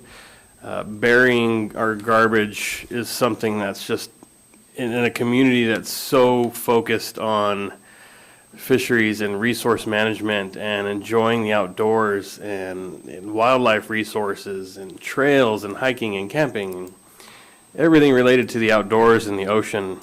And for us to bury our garbage and not think about ways to innovate recycling and reusing these materials. This is no criticism of anyone currently working on these. I just encourage those who have these types of ideas to expand out to Mr. Turner's point of how can we take what you're suggesting, a few more bullet points down, and expand that to all materials we're burying. Thank you. Mr. Sherritt. Thank you. I also support that, Mr. Turner's position and Mr. Whiteside's. So I just want to start quantifying what you said. And again, I'll make these articles, I'll give these to the clerk and she can disseminate them. So plastic waste degradation in landfills, in a survey of 31,000 landfills across the United States and European nations, found that 97% of plastics created microplastics and were in the leachate and through the effluent of the leachate. So landfills are one of the single largest contributors of microplastics and degradation during the landfilling process. It's landfills alone. Atmospheric conditions for burning wood in municipal solid waste. So again, I'll make these available. So there's a tremendous amount of organic chemicals that mix during the combustion process, creating a hazardous material. I would not recommend us doing that. Mr. Turner, you had me all the way up until the smelting process. The state of Alaska would not permit a smelting process here for metals. One injection that I would have is that you'd separate out your ferrous and non-ferrous metals, and there's a market to be had for both of those intact. So a properly managed landfill can have around a 98% volume reduction. And if we want to get serious about this, we can get serious about this. I remember, and I'll pontificate here for a second, I remember when Kodiak Electric went all green, right, and that renewable, and it was boasted around the world that Kodiak Island is, using sustainable energy. I would love for Kodiak Island to be the benchmark for what a successful waste management system looks like, because to Mr. Whiteside's point, this is a pristine environment, and you're not the only biological nerd here. So with that being said, what I would propose to do is, again, I know this might sound like a broken record, I would actually propose to work group this. I would like to see our Municipal Solid Waste Advisory Board involved in this. I would like to see the Assembly and their opinions and maybe contributions observed. And I think as a community, we can absolutely solve this problem. So before we really dive too deep into this, I would actually just propose that we break this off into a work group and maybe even take the existing infrastructure that's here and maybe the Assembly go to the Solid Waste Advisory Board and start having these discussions rather than trying to make another group or anything like that. But I would really love to see that. That would be a true win in the environmental world. So, thanks. How are we going to fund that? I mean, these big things are going to require a bond issue, right? Somewhat, but a lot of them, you can get grants because you're taking it out of the landfill. By not putting more into a hole and taking it and reproducing it into something else, USDA, FDA, EPA all have grant funds for those particular items. The average single line production for plastic pallets from receiving to finish is about $6 million. Yeah. And that is producing pallets in the end. I wonder if these solutions seem to me to be years away. And I think they're going to tear down Gibson Cove this summer, right? This Gibson Cove's not even on this radar. Yeah, no, it was just kind of like we have 20, well, our other cell down below has not been developed yet, but having those two cells and the remaining top elevation, we only have 20, 25-year lifespan left. So Yeah. we need to figure out kind of what direction now, what we'd like to do, because there is grant funding available, but that does take time to apply for and to make sure we qualify. But thinking about this stuff ahead of time, like the Gibson Cove project, and then the waste energy conversation has kind of brought this on. I wanted to bring it up with you guys to kind of discuss to see what direction forward we should go. And the Solid Waste Advisory Board does try to do a lot of outreach for recycling cardboard. It doesn't really work. It's just people don't, I feel like we make signs, they do great posters, they try to make people aware.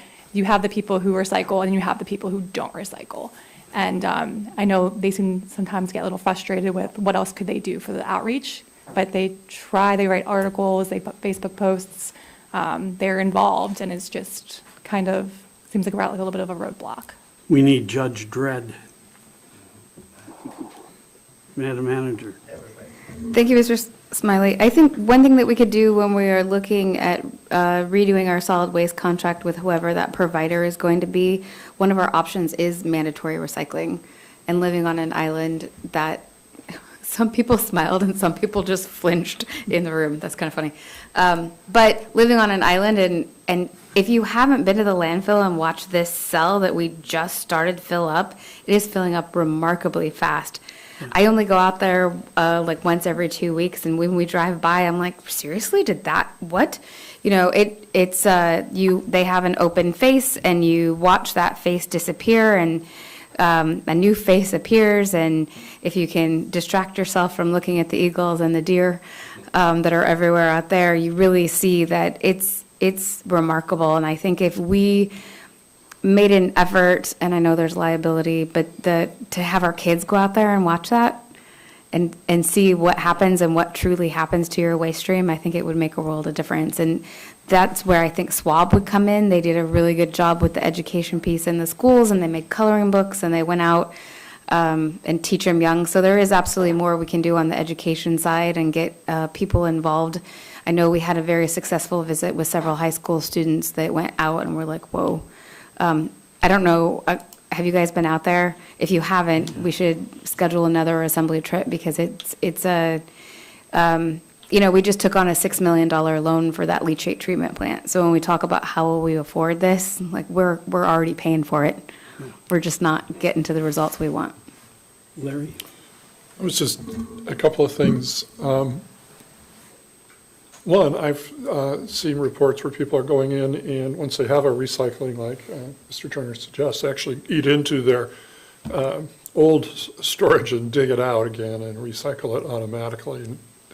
The collection that's going on that we heard about, somebody talked about during public comments, they're collecting ocean waste, which is mostly plastics, which I don't know what they're doing with it. I mean, I'm not that familiar with the program. Once they collect it, but if it's plastics, is it something that we could get rid of our own plastics with too, if they're going to be wherever they decide to do it? If they're doing ocean plastics, couldn't we do our own there too?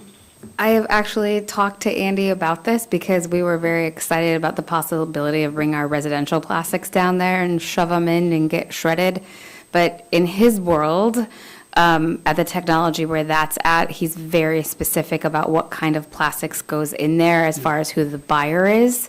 They don't want a mismatch of, the buyers want specific types kept with specific types because they're looking to be able to sell theirs to fund the operations, I believe. But you guys all know him. He's on the assembly for 3 years, so I'm sure we could get him back in here and tell us about the project once we get that far along. Well, the reason I'm asking is that if we were grinding up plastics, that I've watched a number of programs recently that there's a value added, that whether they turn them into pallets or what I've seen them do is turn them into pellets, which is a value added program, which would have a value, and at that point in time, the frustrating thing is we talk about these ideas, the assembly turns over every year, and a lot of times you build up momentum, and then you lose that because other interests take place. And so the real challenge here is how to take these great ideas, because there is a lot of money going into the landfill, and every time you go out there, like you said, you wonder what we're going to do next, and the millions and millions of dollars and the regulations at EPA. And I think at one point they were going to fine us like almost $1 million, for burning things or whatever that was at the time. But the real question is, what do we do as an assembly to move forward? KEA has a board. They had a lot of solid leadership on a consistent basis, and they were able to, move and do something quite spectacular. But how do we do that when the assembly changes, when we can't even sell land? Madam Manager, do you want to answer that? I do. I can't get to your land part on this, but that's a good, interesting tie-in.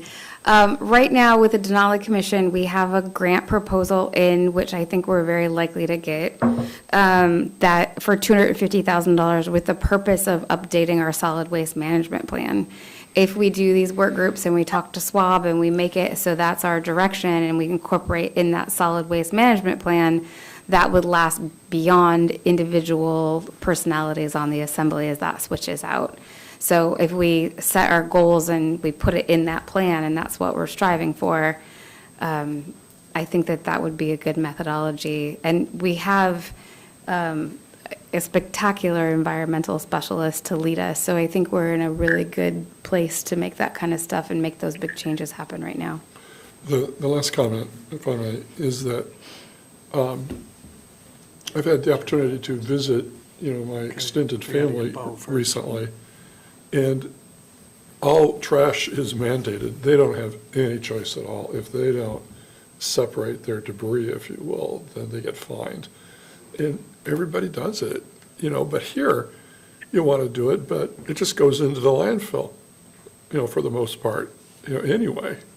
And so it's hard to really get people to buy in when it's form over substance to a certain extent. And I'm not talking about cardboard or, things that are easy to do. But as you said, they're not doing it. Mr. Whiteside? Thank you. I agree. If there's a near-term opportunity to pursue something along these lines, I would certainly support that.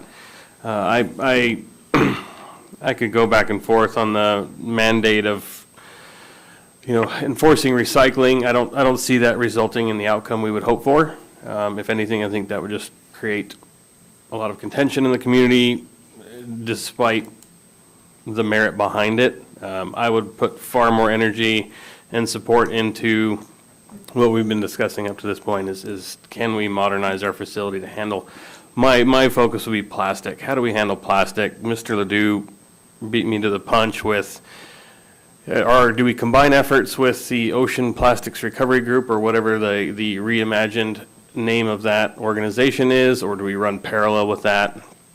I would support either option, but we really do need to address the plastics. We all see it. Even in my household, there's 2 of us, and we are very, very mindful about that. And I still have to take plastic to the recycling center, knowing that a lot of entities who used to take our plastic are no longer doing it. So we're making the effort, and then it's wasted because we're going to bury it anyways, most likely. Some of it. So, Madam Manager, if anything we can do to help facilitate use of that grant to pursue something like this for plastics, I would be very excited to support that. I've got Jenna, then James, and then Nova. Steve, Steve's on, okay. So if we get the grant, hopefully, part of that plan talks about the current landfill operations, and it looks at diversion options. And then hopefully do a waste composition study so we can actually see to quantify what is actually coming to the landfill. Like that entails opening the garbage and sorting it and weighing it and looking at more closely of what's coming in, which would, I think, help with this discussion as well to see what's going on for that solid waste management plan and compare it to what it was prior. And then also, I know we talked about like mandating recycling. Thresholds did do a pilot study a while ago. I wasn't here for this, but apparently they went to one street or cul-de-sac area, and they tried doing the mandatory recycling for that area or offering that option, and it wasn't successful. I don't know how long ago that was or what that entailed, but there has been, I feel like someone has tried to do that in the past, but that wasn't as successful as doing the option of having people recycle. So I know it'd be hard. Mr. Turner? So I mentioned before other communities that I lived in where there was a 3 trash can, the trash roll carts, God, I gotta get the terminology, too many rolls. The roll carts that we have at our homes now are how large?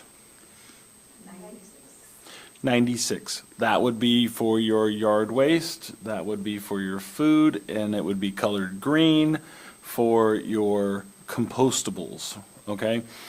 The second one that you would have would be colored blue for recyclables, and that is cardboards, woods, you could even put woods into compostables, either way, paper, all that good stuff. And plastics, all plastics.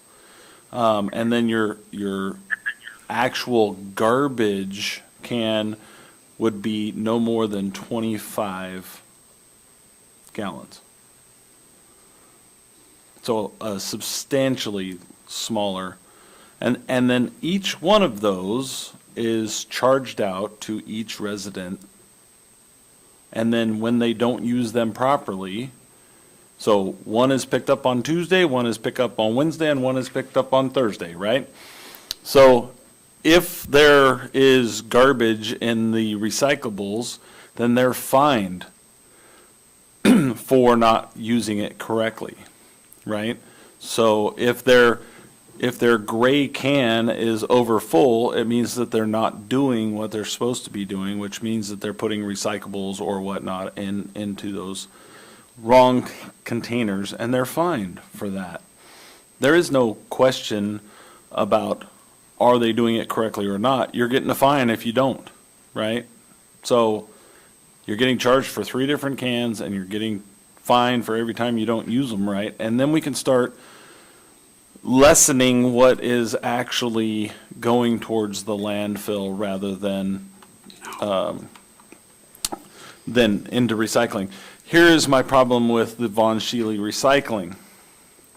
Okay, there was a processor that closed shop not too long ago, and it was over by the small boat yard. And all of the fiber, which what we call it in our industry is fiber, but all of the cardboard was taken to the landfill. Truck after truck after truck. And then there was another one that was on Shelikoff that also did this. When they closed up, they took all of that cardboard because the recycling center would not take it. There was 17 containers of cardboard that was taken out to the landfill when that place closed. 17. I don't know how many at the other one, but that one was 17. Then we had another transition where 2 companies merged, and all of that fiber, as much as possible, was shipped south. Whatever didn't fit into a full container was the only piece that was sent to our landfill here in Kodiak. The rest of it all went down to a recycler down in Washington. And so there's responsibility, and then there's non-responsible parties, and part of that is because when you buy something, you don't want to be responsible for their crap, right? So it just gets pushed off to somebody else, which was the solid waste, or the landfill, if you will. So we pile stuff into that place when we can be recycling, because the recyclers on this island do not take things that they cannot sell, right? Even though they're a nonprofit, they don't take anything they can't sell. It's not a nonprofit? It is a nonprofit, but they don't take things they can't sell, but they will hold them until the price gets better, so they do have some capacity to store things. So then they need to stop telling businesses that they won't take it. If they're gonna store it for later, then they should take it. Otherwise, it will go to the landfill, because when a company is trying, or a person is trying to get rid of something, they're not gonna, I'm cleaning out my garage, I'm gonna get rid of my crap, I'm going either to the recycler or I'm going to the landfill. And when the recycler says I'm not going to take that this time because I can't get any money for it, then I'm going to take it to the landfill. I'm not putting it back into my garage, right? So if they're not going to take it, then why aren't they trying to develop something to where they can, which is what we're all talking about now. Okay, A lot of money for a recycler that doesn't do anything. Steve. Steve, go ahead. Okay, thank you. I'm in favor of building some large-scale or relatively large-scale project. We can't hear him. With reducing the waste. Steve, we can't hear you. Could you speak a little louder, please? Can you hear me now in an audible way? A little bit.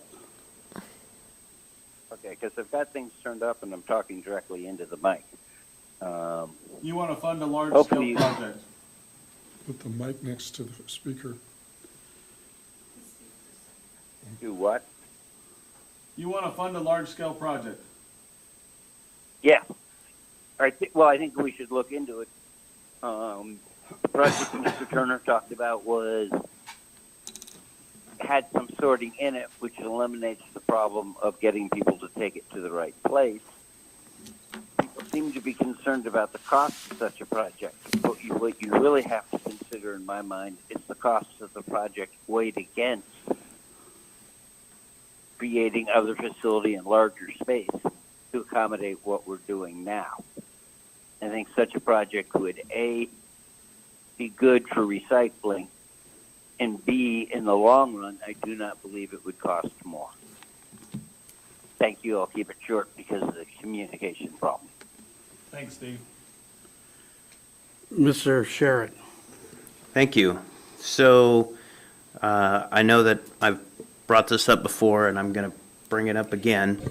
So I still believe that the most effective way for Kodiak to handle its waste stream is to not only get behind the waste diversion and recycle effort, but I still believe that a transfer and sort facility is an absolute requirement here in Kodiak, and it will take the guesswork or the inconvenience out of what we're all discussing.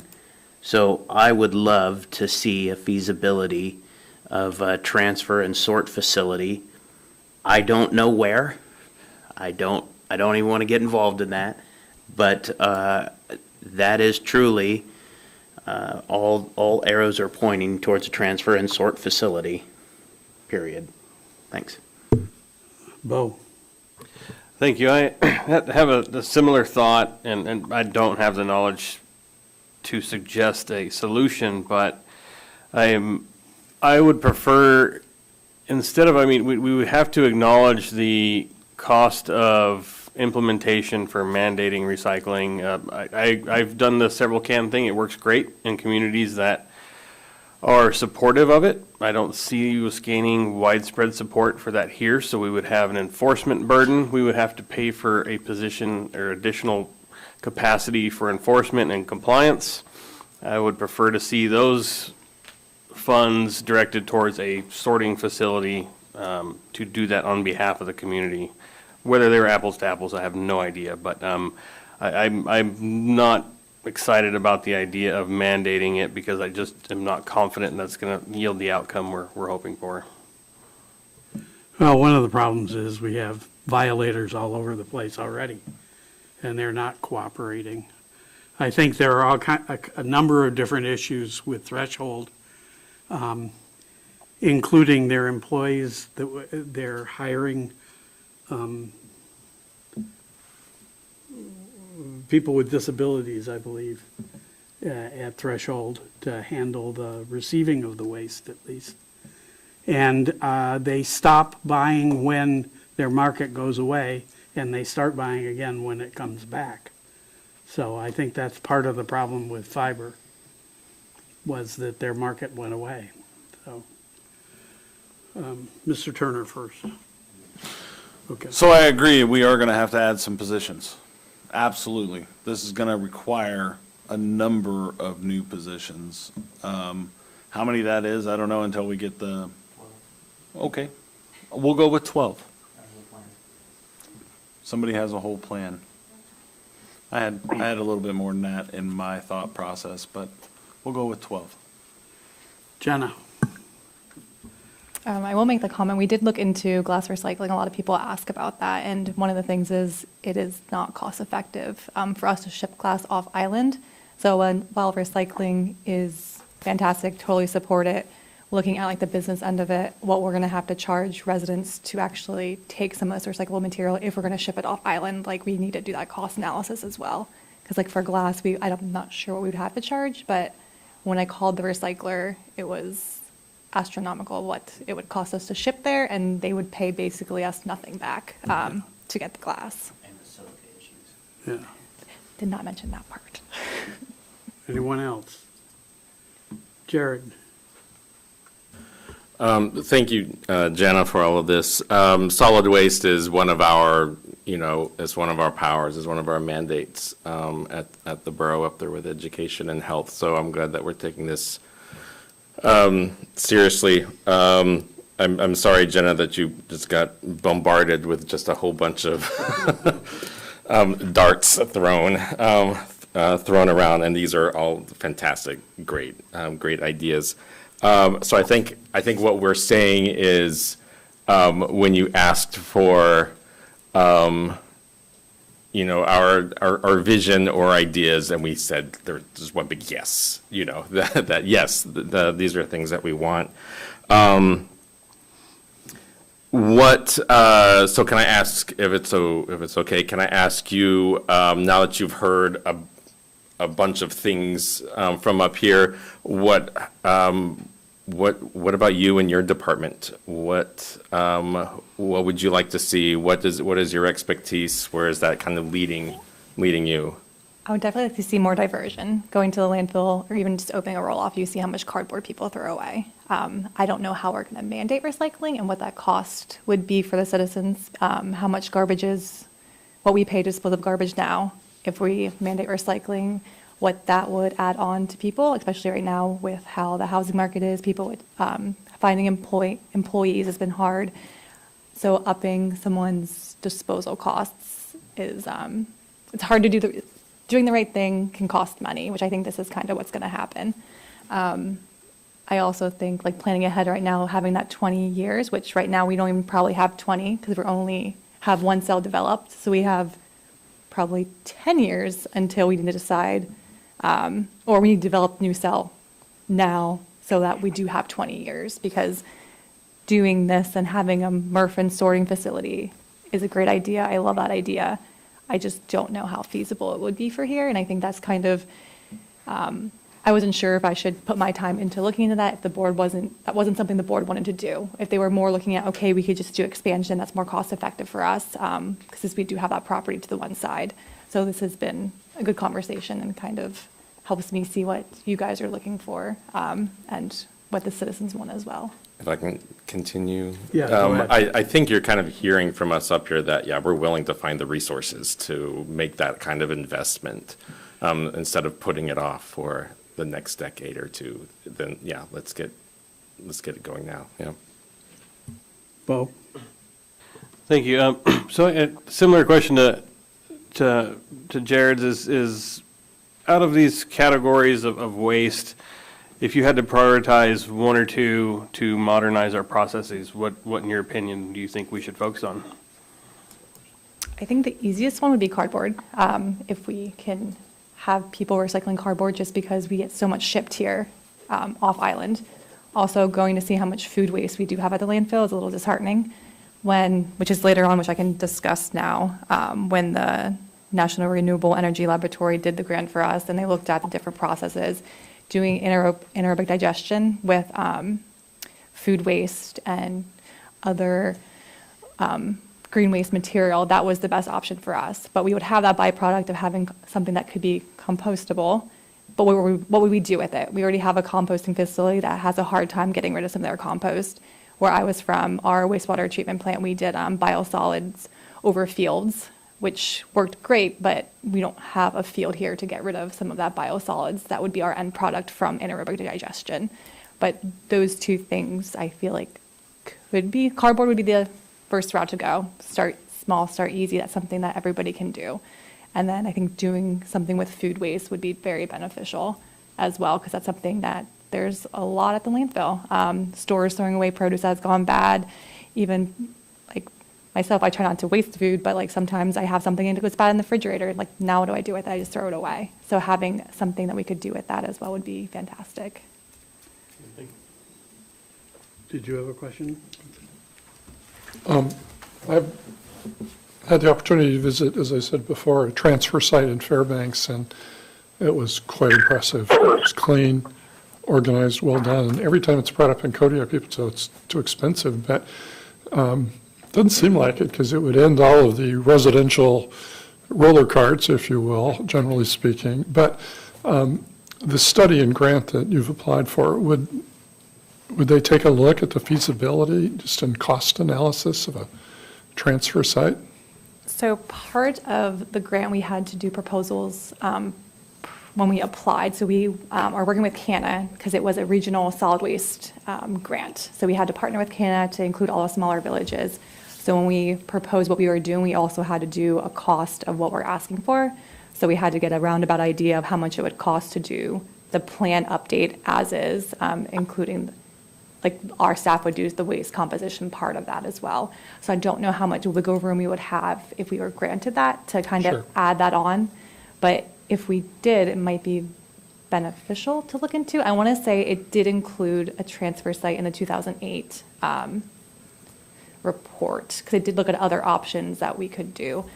I know too, I believe it's Juno, one of our engineering firms has mentioned they're doing like a different phase project with their landfill, because their landfill is filling up as well, to kind of look at the best options for them. I think they were looking about shipping off island completely. I don't think they're going to expand their landfill, but other places similar, kind of similar to us, are also having this conversation. And not that we can piggyback off of them, but they're also looking at that. So once those reports are done, we can definitely learn something from them.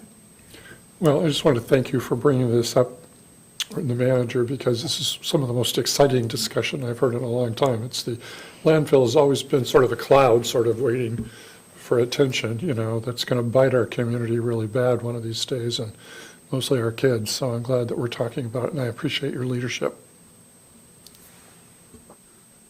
Okay, any other comments? I think we beat that one pretty well, so.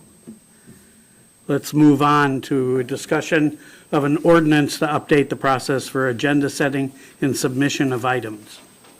Are we not going to cover the bullet points? I wasn't going to, I thought we covered pretty much everything already.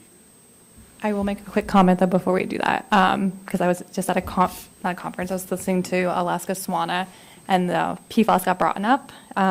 We do have it's something that's going to be coming down on us soon. Some states are implementing certain standards and providing funding for their wastewater and leachate plants to install some kind of systems for testing. It has not happened yet in Alaska, but that could impact additional treatment at the LTP, and just something to think about moving forward. I know we just did a pre-treatment system, but that's just additional costs I wanted to bring up just so everybody is aware. I thought we were making it to drinking water standards. Not with PFAS and chemicals.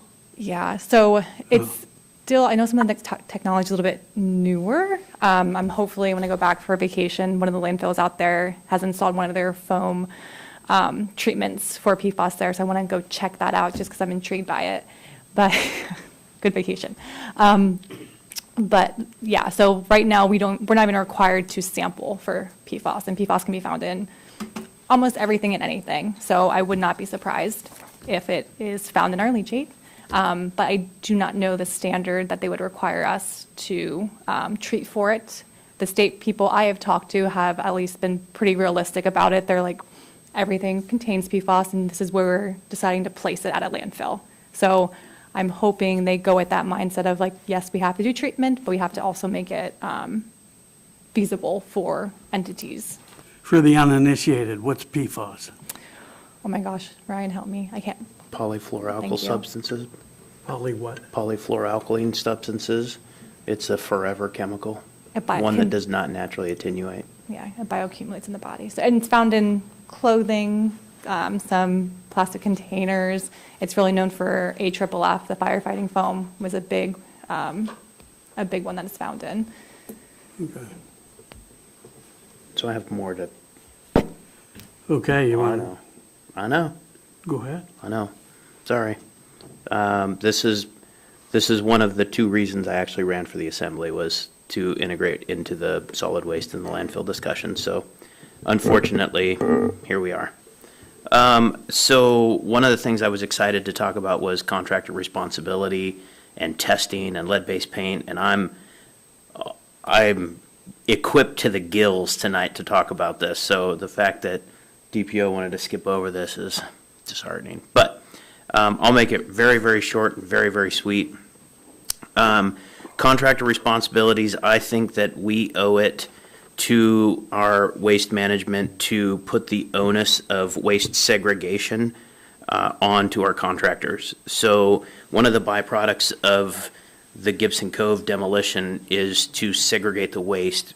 By segregating the waste, we eliminated what would have been 100% of the waste going to the landfill. We estimate that it's going to be about 7.5% now going to the landfill.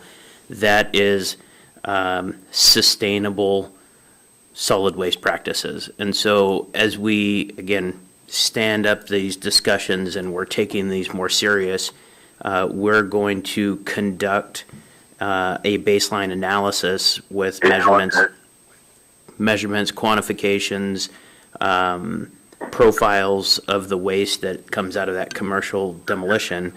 So we actually have quantitative data. I'm more than happy to share that information, the proposal, the entire methodology with you, because that's what we are doing on a private level. Again, we're science nerds, so we're actually doing this for free, so we can try and help the sustainable environment. When it comes down to the lead testing, there's two components to the lead for the construction debris, right? So you have construction debris that comes with a lead painted surface. We know that we have to take a T-clip. That T-clip now has to pass 5.0. I'm sorry? It was removed, so we don't more stringent now. For our T-clip. So it's back to 0.5? Yes, it's back to the original. I sent it to, I don't know if I should name names, to one of you. Okay, so it's back to a drinking water standard? No, back to this, like the T-clip standard. It's So not it's more back to stringent. 5.0 Yes. yep, micrograms per kilogram cubed. So now that we know that that solid waste is back to the original 5.0 T-clip levels, we need to identify at disposal that contain lead, or I'm sorry, a painted surface doesn't contain lead. There's no way for the borough staff to do that at looking at them. So you have to hire a consultant to come out. I have a solution for you. So SciApp, which is the brand name, they have the very first EPA and HUD approved non-radioactive XRF. It's a handheld lead analyzer. We just bought one, and it is literally the cat's meow. It's 40 grand, but it is worth it. So anyways, well, I can offer demonstrations, but that is absolutely a step in the right direction. And the reason that I'm encouraging this is because it doesn't have a radioactive source. There's no specific handling requirements or training that's required for the user outside of familiarization with the manufacturer's recommendations. So because you guys aren't conducting surveys, you don't have to have special certification from the EPA. You don't have to have a risk assessor license. You don't have to have any of that because you're quantifying whether or not it can or can't go in landfill. So I would encourage us to take a look at that to prevent lead from going in there. In addition to lead, this machine can also test for all of the metals: mercury, chromium, bromium, beryllium. The list goes on and on. And so this would get us a step in the right direction for metals management, which is truly one of the issues that we're dealing with at the leachate plant in talking with Mr. Royal there.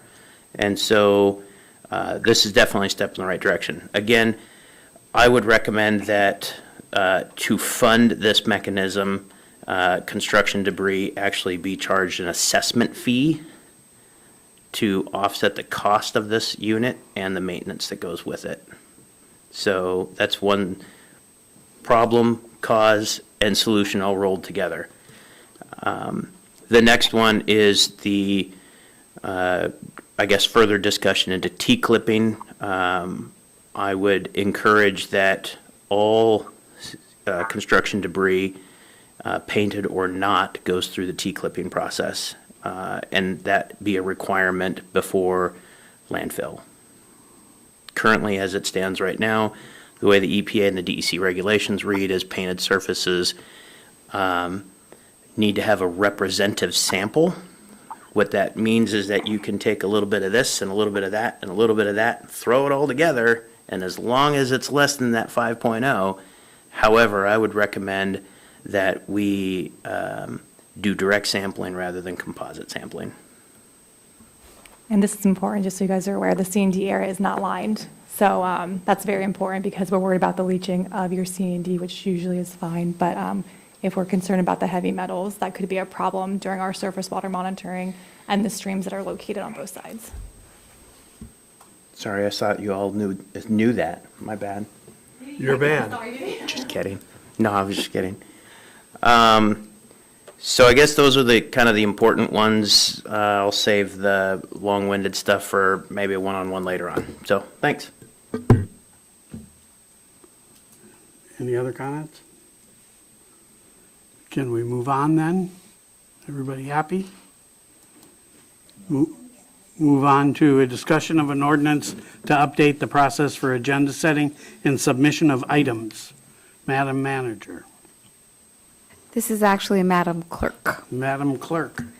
Thank you, Mr. DPO. So you first saw this ordinance at the work session of February 29th, and then again on March 14th when it was revised by Mayor Arndt. And after that revision, we sent it over to the attorney, and the attorney raised some concerns, and we have given you a copy of his opinion back then. So what we've decided to do, or you've decided to do, is that at the March 21 regular meeting, you postponed it as an ordinance for introduction at our next week's meeting. So what you have in your packet right now is the draft that the attorney put together. I'm not sure if you've had the chance to digest the information that's in the ordinance. I can go through it page by page, or I could just answer questions that you may have. What we've done here is that we pretty much separated some of the subsections and created subsections under the mayor's section, and also cleaned up some of the provisions that are in the code that are outdated. So I'll leave it up to you on how you would like me to go through it. I can go page by page, or I can try to answer questions that you may have.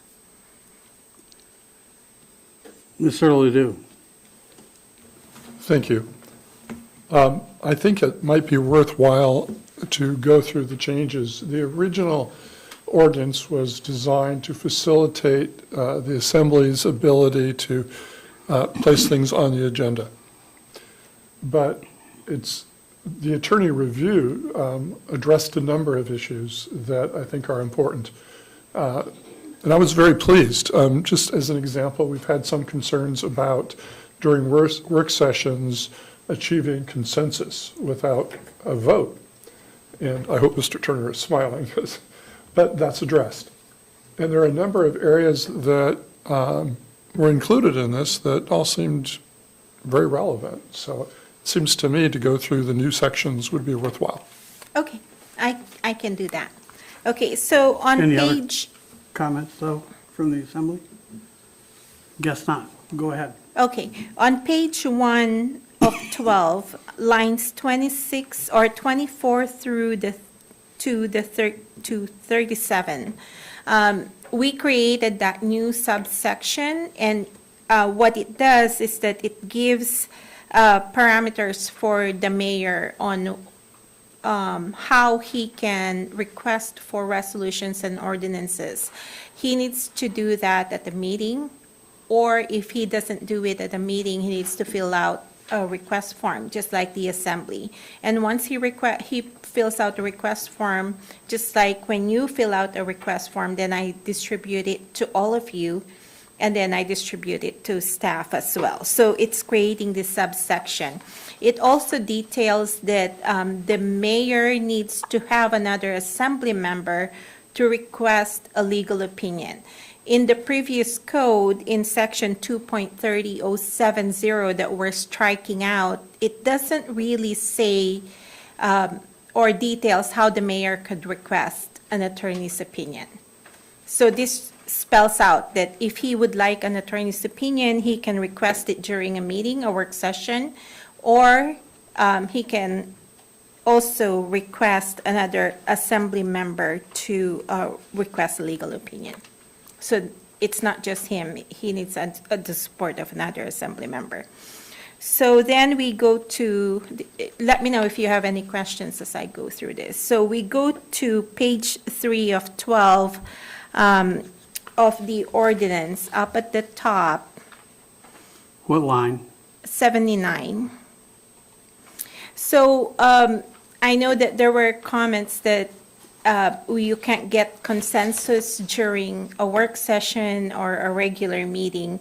And that's a little bit concerning if the public hears it and if they say, oh, you're violating Open Meetings Act, if you can't do, or not well, it could be Open Meetings Act or parliamentary procedures.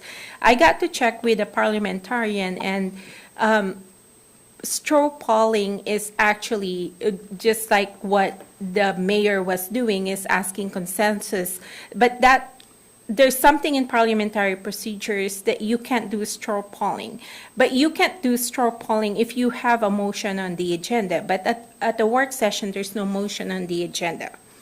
So there's a difference in opinion saying that you can't ask the assembly whether to bring back an item in the future if there's consensus, or if something comes up during a manager's comments and she would ask you, would you like to see this again at the next meeting? So this just gives that permission that you can pretty much give direction or consensus, but you're not taking an action. You need to bring it back at a future meeting so you can deal with it.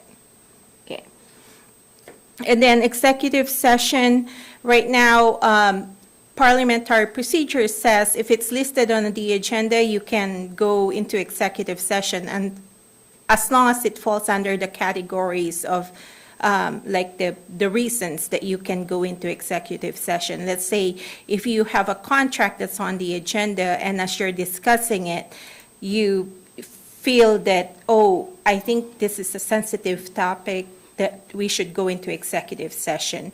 So this just elaborates it pretty much, that you can do that. So page 4, go ahead. Go ahead. Sorry, jumping back to line 32. Sorry, I'm an internal processor, so I kind of jump back and forth. My mic's not on. Okay, so this one, number 2, is about the mayor requesting legal opinion, and that the mayor needs an assembly member. Now, but an assembly member, if they want a legal opinion, they have to get the mayor. No, you Okay. have a different section, Okay. and that This one is- just applies to the mayor. Yes, because it falls under the section of the mayor. And you have your own subsection in the assembly section. And that's later on, I think it's page 11 of the ordinance. We'll get to And it says in line 394, during a work session or a meeting, or by submitting a request for services on a form provided by the Borough Clerk's office, any 2 or more assembly members of the assembly may request written legal opinions. So should line 24 then say mayor requests or mayoral requests? Because I didn't see, I don't see a header that says that this is, It's going to Just be about the ma- inserted under the mayor's Okay. section. thank you for clarifying that. You're welcome. Yep. Are we on page 4? Yes. So the changes in lines 141 to 151, under this section, the proposed if you're requesting an item to be placed on the agenda that's in a ready format, when we say ready format, you have the resolution drafted, you have all the backup information that could go in. You can submit it to the clerk, and then the mayor needs to put it on the agenda within 60 days. That's what technically is going to happen there. I will forward your request to the borough manager. The borough manager may provide information or make recommendations if applicable and submit such information to the borough clerk for inclusion with the agenda item. And then if an assembly member or the mayor desires assistance, when you're requesting an item and it's not ready, it's not in a format that could go on the agenda right away, you need to follow 2.20.070C or 2.30.100G.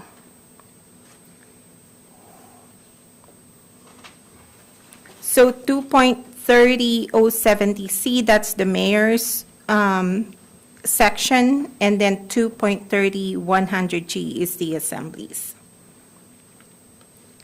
So pretty much it says that the mayor needs to put an item on the agenda within 60 days. And if there's a statutory requirement, let's say, for example, that you have to adopt the resolution to approve the budget for the school district, he can't hold it. He needs to schedule it to meet the timeline. And then let's say, for example, you want to put a proposition on the ballot and there's a timeline for that. Let's say you need to adopt it by August 5th, and then you submitted it, let's say, July 15, because there's a statutory requirement that it needs to be adopted as of a certain time frame. He can't hold it. The 60 days won't be applicable then. He needs to put it on the agenda. So that's what the attorney did here. And then, yes. Go ahead. Thank you. Will we review this with the attorney? I remember there being two different sections. If an assembly member turned something in that was ready to go, that it was going to go immediately on the agenda. Is that what line 141 through 151 is addressing? Because when I reread that, I'm not picking that up anymore. No, because we change it later on to 60 days. So that whole part, if something is turned in and it's ready to go, there is no more immediate placement? So there's something here in the ordinance that says if it's ready to go, it's presented to the assembly. I make copies of it. I give it to the assembly. And then if the assembly wishes for it, there's something here, I can't find it right now. Oh, right here, line 173. Wait. Yep. It says that if you, as an assembly, directs that it be placed on a particular meeting agenda, it goes. Let's say if it's ready, and then the assembly says, go ahead, place it on the next meeting, then it goes on the next meeting. Yes. How are we going to be made aware of potential items for us to make that determination? We'll give it to you, as soon as I get it, I distribute it to the assembly, and then you can bring it up under assembly members' comments and say, there's this yellow form, can we place it on the agenda at the next meeting, or, at such and such date. Okay, thank you. Okay.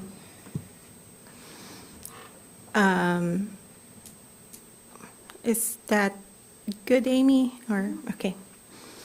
Agenda additions, so right now, as the code exists, if we have a regular meeting and you want to, on a regular meeting night, staff says, oh, we need to take care of this, and what we do is that we give you a recommended motion to amend the agenda, and the code says by unanimous consent, you can add that item on the agenda, no matter what it is. It may be a resolution or an ordinance or another item on the agenda or other items. As long as you unanimously say, yes, let's add it to the agenda, it gets added on the agenda. But that's really problematic because you could run into Open Meetings Act violation. It's not a published item that is on the agenda, and we're allowing ourselves or yourselves to add items on the agenda. So on page 6, that's what the attorney did here, is that there are certain things that you cannot add. And then on line 200, or 202 until 216, it details what you can add. If it's a minor thing, let's say a letter of recommendation, you can add that. We can change the agenda or amend the agenda to add certain things. But if they're substantial that requires publishing, you can't add those.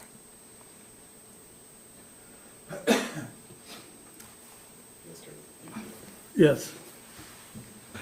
For line 200 is really interesting, letter G.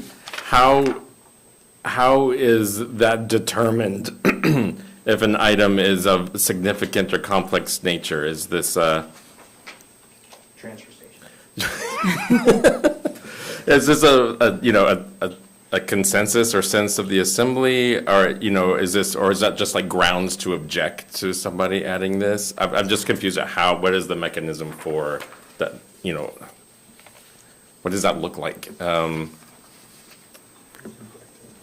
It's very subjective. Yeah. Yeah, it's very subjective. I know that there was a case law that they always use as an example during Open Meetings Act training, is that one of the, like closing a school, it needs substantial public notification. You can't just add something like that on an agenda and say, let's deal with that today and amend the agenda and add the closure of the school on the agenda. Okay, I think I see it. So, I think people will recognize it when it's in their face, don't you? I do. I think there's a common sense, attitude about this, but language is constantly weaponized, and I understand why it's in there. I'm not opposed to it, but I guess I'm just wondering how.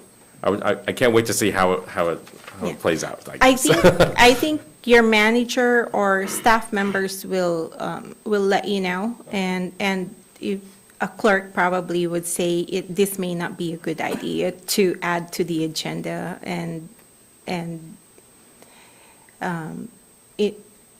I would, if I were the clerk and I would have that gut feeling that it may not be a good idea, I would just say, you may consider not adding this to the agenda, amending the agenda, and let's schedule a special meeting or schedule it at a future meeting or something like that. I suspect the mayor will avail himself of that possibility. Mr. Ledoux. Just for anybody that turned on the radio at the wrong time, we are not talking about closing a school. No. There was just I cited that as there was a case law that they always cite as an example. And then all the others are allowed to be added to the agenda. Let's say, for example, I was going to ask you about, starting at 183, an item may be added to the agenda less than 16 days prior to the meeting, but before the meeting packet has been distributed, if the request to add the item is submitted by the mayor or two or more assembly members or by the manager and is approved for addition by the mayor. So what we're seeing here is a complete gatekeeping by the mayor. It doesn't matter whether he recommended it or two assemblies or the manager, it has to be approved by the mayor. I think that's one of the things that we were trying to address. right. And I'm not sure if that add-on, because it doesn't really seem consistent, since it talks about the mayor, the assembly, or the manager, and then it adds on, the N must be approved by the mayor. I'm not sure why that would be there, because it negates the unanimous consent that talks about the next page. So I think that's the one that, let's say, for example, we already set the agenda and we are clear on what's going to go on the next meeting agenda. However, something comes up from assembly members and they say it's a last minute item, and they say before the publication of the agenda, if there's time to add it, then it needs to be approved by the mayor. That's what I'm questioning. But it's only when it's, When it's not, Before it 16 didn't days. meet the 16-day requirement. Right, and it's, It's a It's before the last-minute item, publication. yes. thank you. And then, so another example of, let's say, what can be added to the agenda, let's say, for example, Representative Stutz or Senator Stevens are here in town and they want to give you a report, and it's a meeting night and they drop by, that's something that you can add to the agenda. It's not something that's controversial. Okay. Then on page 7, it says staff request for input.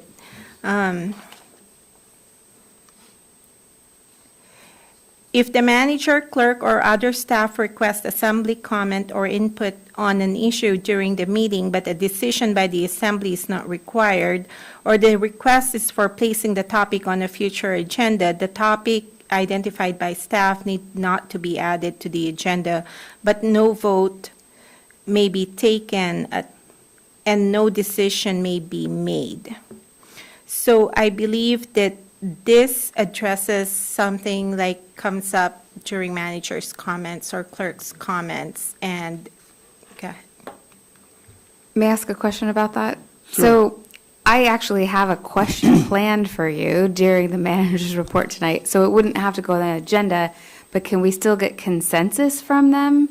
It says no decision can be made. Does that go back to that whole straw poll polling of the assembly? Right. So Okay. for something like that, you can ask for consensus to place it at a future meeting, so then a decision then can be made at that meeting. What you're asking here is that is it something that we should be considering in the future? so you get that? It means yes. Got it. Thank you. So so when we were looking at this ordinance, we took the opportunity also to clean it up. I think I mentioned that earlier, where we took out like outdated wording. There are certain things here like the assembly is going to print ordinances. You don't print ordinances, the clerks do that after a meeting. And so I think that's pretty much it. On page 11, that's the section for the assembly, similar to the one that you saw on the first page. Okay, do you have any questions? Jared?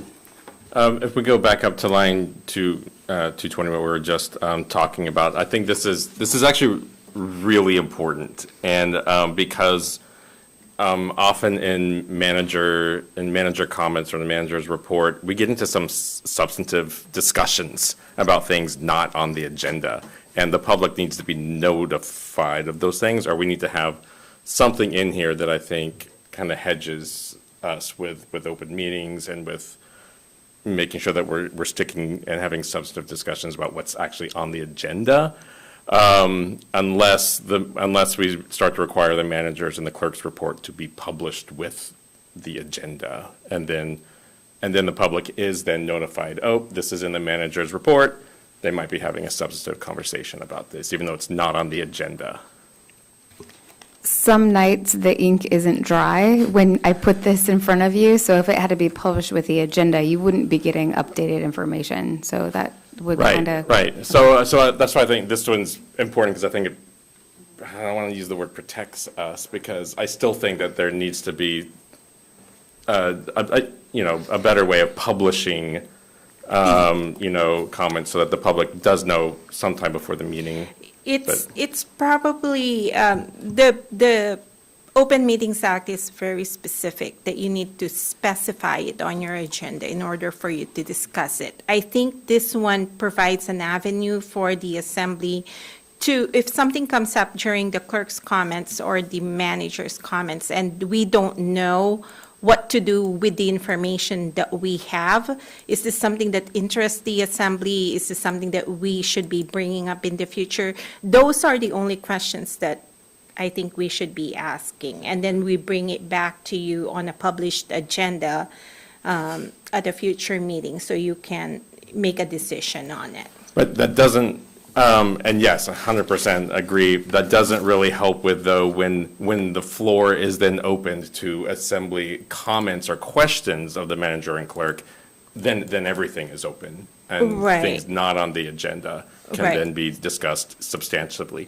Even though no decision, no action is taken, there still can be some, yeah. I think there were instances that we were really digging deep into something that came up out of a question that may have resulted from the clerk's comments or the manager's comments. And yeah, we really need to be careful. I'd be happy to answer any other questions that you may have. I saw one more. Oh my gosh, you could tell that a lawyer wrote this. It's, Yes. oh my gosh, the prepositional phrases are driving me bananas. Where are you? All over. The whole thing is just legalese, you know, and I think for the most part, it's understandable. There are some phrases, it's like henceforth shall have be distributed, you know, and so I might be making some little things like that, but If you have any corrections, if you can send those to me ahead of time, that would be great. Then I'll include them in the packet. I'd offer to help, Thank but I you. get allergic to this stuff. oh, this is what keeps me going. Some people have waste management, Jared's got prepositions. I will never argue with So next week, it will be an ordinance for introduction, and then it will be advanced to public hearing. Larry? I just want to thank Nova for all the work. You know, you turn in as an assembly member an ordinance, and she welcomes them, and she immediately starts working on them very professionally. It just, and the way she's been able to answer our questions tonight, the work she put into this, because it's very different from what we started with, but a lot more in a better way. And I, as an assembly member, really appreciate having a professional, top-notch clerk working for the assembly. As do I. Maybe we should And I make will a gladly municipal wear the clerk's badge week. of suck up. I know. Okay, so we're going to move on to packet review. And the first one is ordinance of the Kodiak Borough Assembly amending Title II Administration and Personnel, Section 2.30, Rules of the Assembly, Sections 2.30.060, Order of Business and Agenda, and Section 2.30.070, Ordinances, Resolutions, and Motions to update the process for agenda setting and submission of items. We just did that. Yes. Okay. You do have a couple of proclamations next week, and then the last item would be the ARB vacancy. Yes.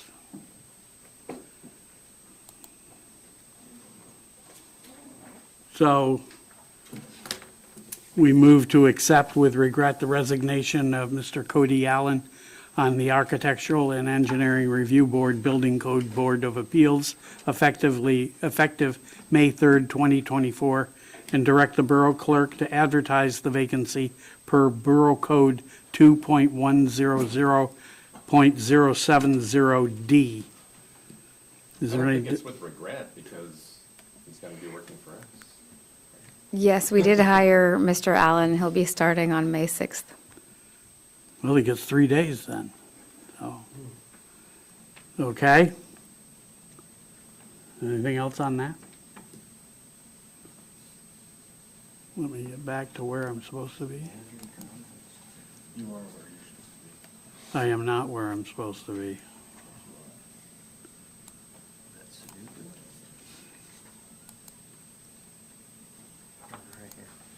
Yeah. Yes. Okay, manager's comments. Thank you. In the manager's report tonight, I wanted to let you know about a groundbreaking ceremony that's taking place on Tuesday, April 30th at 2 p.m. for the Kodiak Fire Department. There's a flyer attached to your packet tonight, second to last page in there. So you can see that. There's also going to be a reception following the event that's going to be held at the Kodiak building in their conference room to celebrate Manager Chwangi's retirement as he retires from the city of Kodiak. We've been working with KEA this week on easements. They've asked to put a utility easement through KAB land near the ball fields at the Dark Lake area, and staff is working through the administrative process for the disposal of that land. It has to go through planning and zoning, and then you'll see it come to the assembly for approval at final decision. We've had some issues come up with IBEW and our collective bargaining unit. The representative had some questions about our newly implemented travel policy, so I'm working with him to clarify the sections that he had questions about. I don't expect, we work very well together, so I think that process should go pretty smoothly. For Port Lions, we're waiting information about which powers they might have specific questions on. Our borough attorney asked for more specific information so he could answer more specifically. I had an email sent out to you. They meet on the second Tuesday. I don't remember what the email said. It's definitely a Tuesday at 6 p.m. And I told them we had several assembly members that were interested in that meeting, so we'll set that up for their May or June. I wanted to go over the budget calendar. This is the same thing that's been in there, but I added a whole page so you can kind of see where we've been. On page 7, there's an Excel spreadsheet that looks like a rainbow in your packet back there. It has all of the dates for where we've been through all of that budgets, and you can see what's upcoming, starting in gray. We're all the way through the blue as of tonight. Starting in gray is what we have left to go. The education support fund for our local contribution request is due on Tuesday, April 30th. And I will get that forwarded to the assembly as soon as it comes in. We then have 30 days to get an answer back for them. And the question that I was going to ask you is, as we look at the Women's Bay Road Service District, the fire districts, would you like a representative from those boards to come in and go through those budgets with you? You have them in your book, but do you want someone to come in and talk to you about those? I'm getting all kinds of different answers. So, Anybody want them to come? Yes, sir. I'll say 3 want them to come. 4. okay, so I can't promise that they'll come, but we'll invite them to come. Yeah, good idea. Right, so, so that will be on the May 9th work session, that we would invite them to come. And so if you have questions about their budgets, that'll be the night to ask for those. In the past, we've had kind of a mixed bag of who shows up and who doesn't, but I think it would be a good opportunity. I know that the Women's Bay Service District voted to raise their mill rate by 0.75. So you can ask them all of the reasons why they did that and try to convince them to I'm just kidding. I just happen to live there. Are you going to leave it up to each of the districts to bring their own choice forward? Or It are would we going to probably go be for the chair? We're going to ask the chairs, and if the chair Okay. can't make it, to have them designate someone to see if someone can come. There's not a lot of people on some of those boards, Yeah. either 1 or 2 people on Menasca or Bayview. So it'll just be a matter if those people are available or not. So that was the question I referred to later. I foreshadowed for you, so there you go. All right. Yes.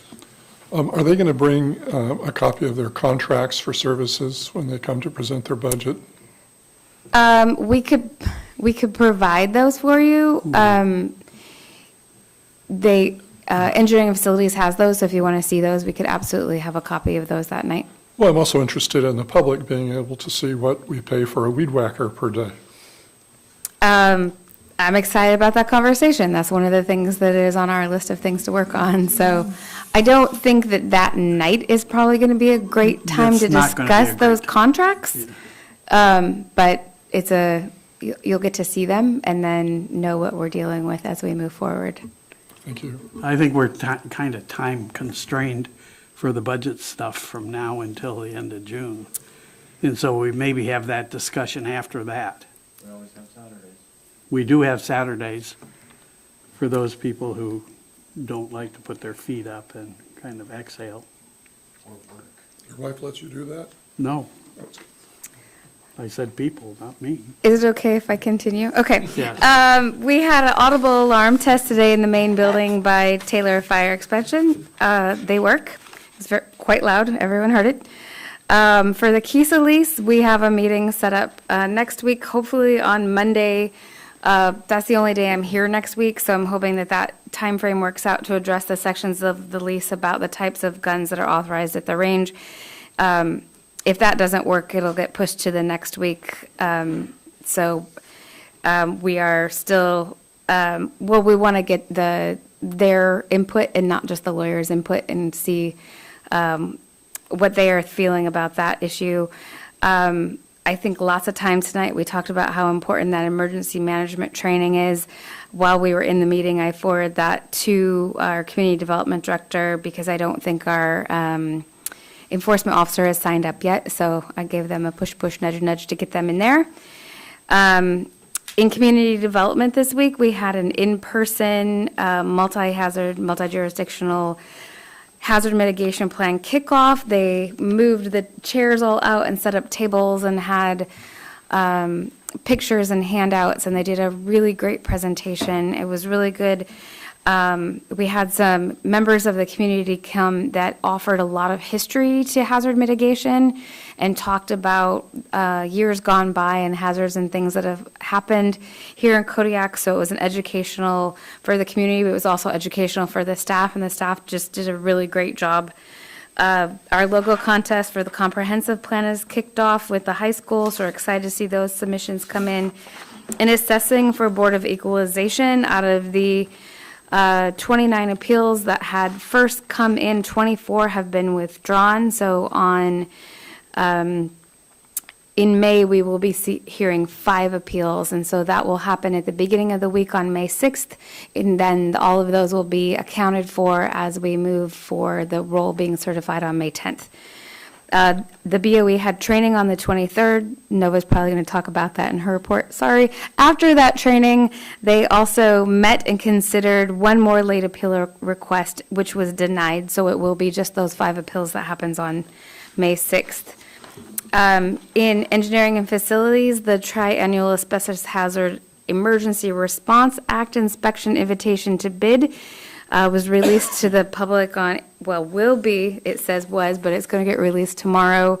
That is, inspections are in compliance, a compliance requirement regarding asbestos-containing materials in school facilities. We do that every 3 years, so that's going out tomorrow.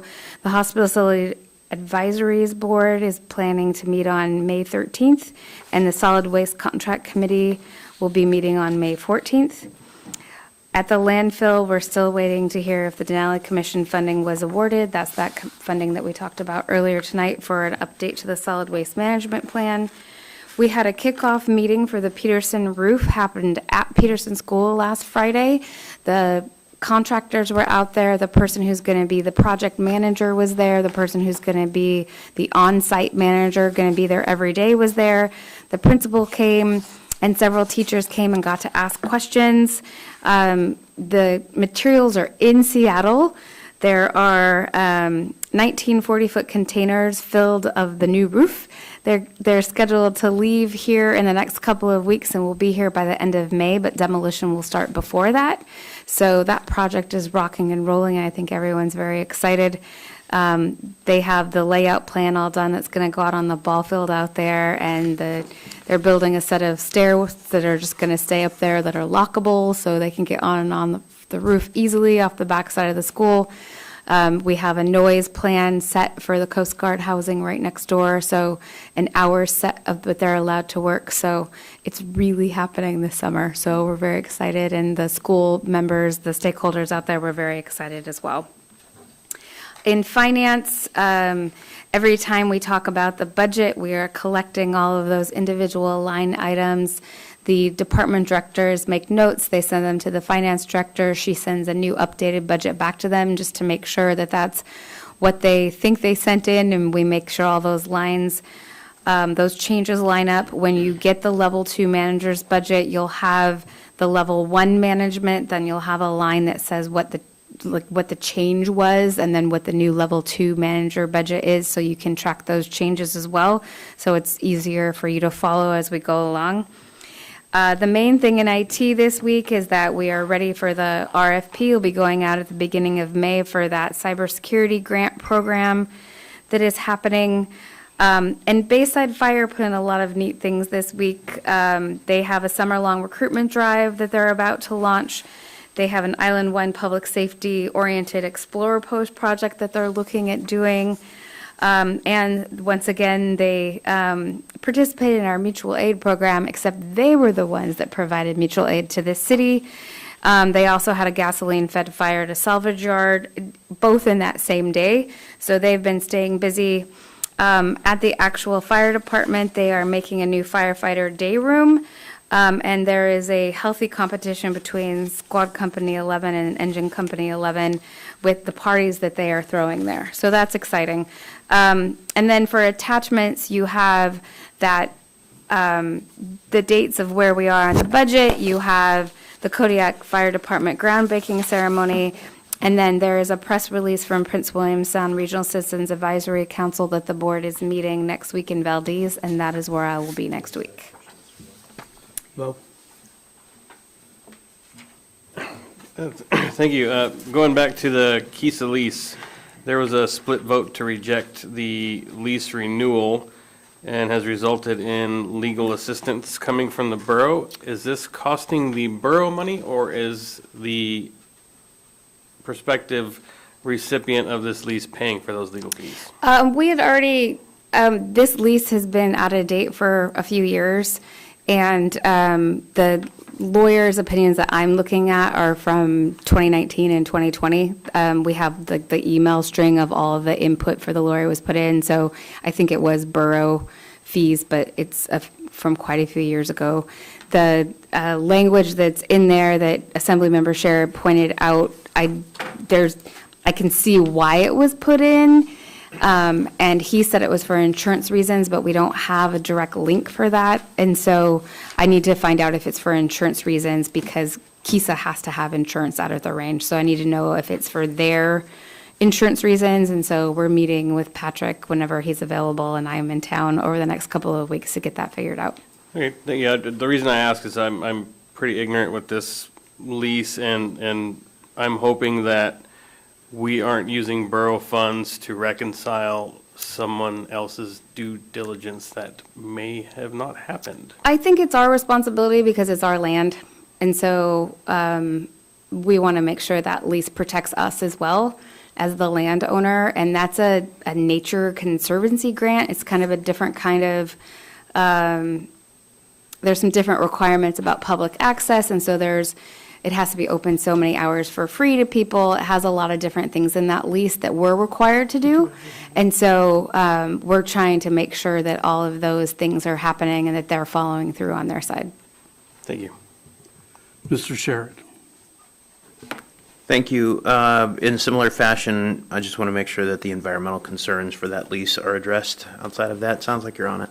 Yes, so the lead management plan, as you duly pointed out, the Kodiak Island Borough is not a lead management expert, and so if we create that lead management plan, we do have templates for them to follow, but we don't have it ironed out where that will actually go and how much they're actually responsible for. It makes sense that they would be responsible for new lead, but I'm not sure how you would differentiate between new lead and old lead out there, because there sure is a lot. So we I are. volunteer to help.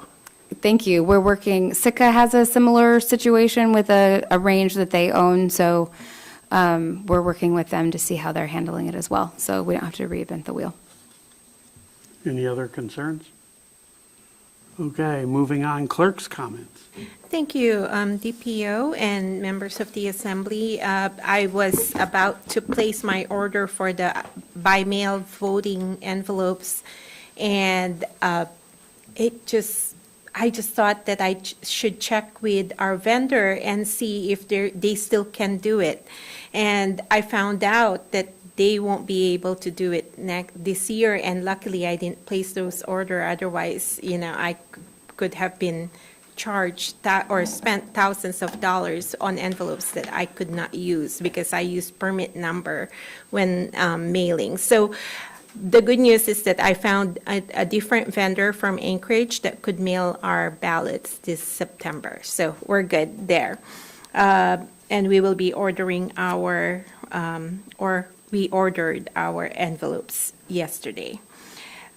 Just like the manager said, we had our BOE training on Tuesday. We also heard one case, and that was denied. Other projects that we're working on, we're preparing for the BOE meeting on May 6th.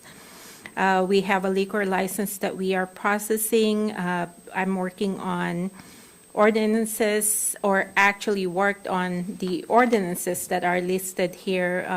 I worked with Assemblymember Sharrett on the administrative official ordinance, and that should be coming up soon. Records request, we are processing 2 pending records requests as of the moment. And then DPO Smiley asked that I announce the Alaska Municipal Summer Meeting that's going to be held in Kodiak on August 13th through the 15th. Please let me know if you would like to register. It's being held in Kodiak, so you're not going to incur a lot of expenses except for the registration, of course. And that's all I have. If you have any questions, just let me know. Any questions? None. Assembly member comments. Mr. Turner. No comment, thank you. Mr. Griffin. A couple things. Arctic Care is happening soon, and spaces are filling up fast. So if there's anybody still listening, you might want to get on that. The Community Development Department is actually going to be on the radio on Tuesday to talk about the hazard mitigation plan on Talk of the Rock. So that's going to be, I think, pretty cool. One thing that's not cool is that, and we might need some community support around this, is that the University of Alaska Anchorage has decided not to continue the bachelor's degree in nursing here in Kodiak. Yes, they want to go back to just an associate's in nursing. So faculty, we're scrambling. So we might be reaching out to mayors to get their support, because we all know how much a bachelor's degree in nursing is needed here. And I think Providence is kind of in on it too. But that would be, I think, a pretty big hit to us here. And it's not our decision. It's an Anchorage decision. So because it's run through UAA, not through Kodiak College, we just give them the space to do it. So, but if you're interested in writing a letter or something, let me know, and I'll let you know who to yell at. Make sure you talk to the local former regents too. Oh, They can help. Mr. Whiteside. Thank you. I just want to express a lot of gratitude. A lot of you have given me information I would have never thought to look up or had time to learn. Amy, or Madam Manager, thank you very much for this. This is awesome. Mr. Turner, thank you for your fisheries knowledge. Mr. Sharrett, your landfill expertise is great. And Jenna, our environmental scientist, thank you very much. Amy, if you will pass this along, and then anyone who is willing and is so passionate about their job and what they do that they're willing to poke around on leave, keep that person safe. Thank you. Mr. Ledoux. Just, I don't know if it's a question or not. You mentioned earlier that today the Trails Network, I believe, started a $600,000 work on the Sultry Cove Road, and I think it would be really interesting to find out what they're actually going to do with $600,000, because that's a real asset to our community, but many people have never been there because of road conditions, and I'm just wondering what it'll look like, or how extensive that is, or what they're going to do. Do you want to know now? I do. Yeah, I do. So Islands Trails Network is their grant that they got back in 2020 actually is to work on 3 sections of the trail. It's actually on the Sultry Cove side. So it's not making that nice 17 miles a nice smooth right out there at all. It is once you get out there, that trail spurs up to a lake and it spurs left.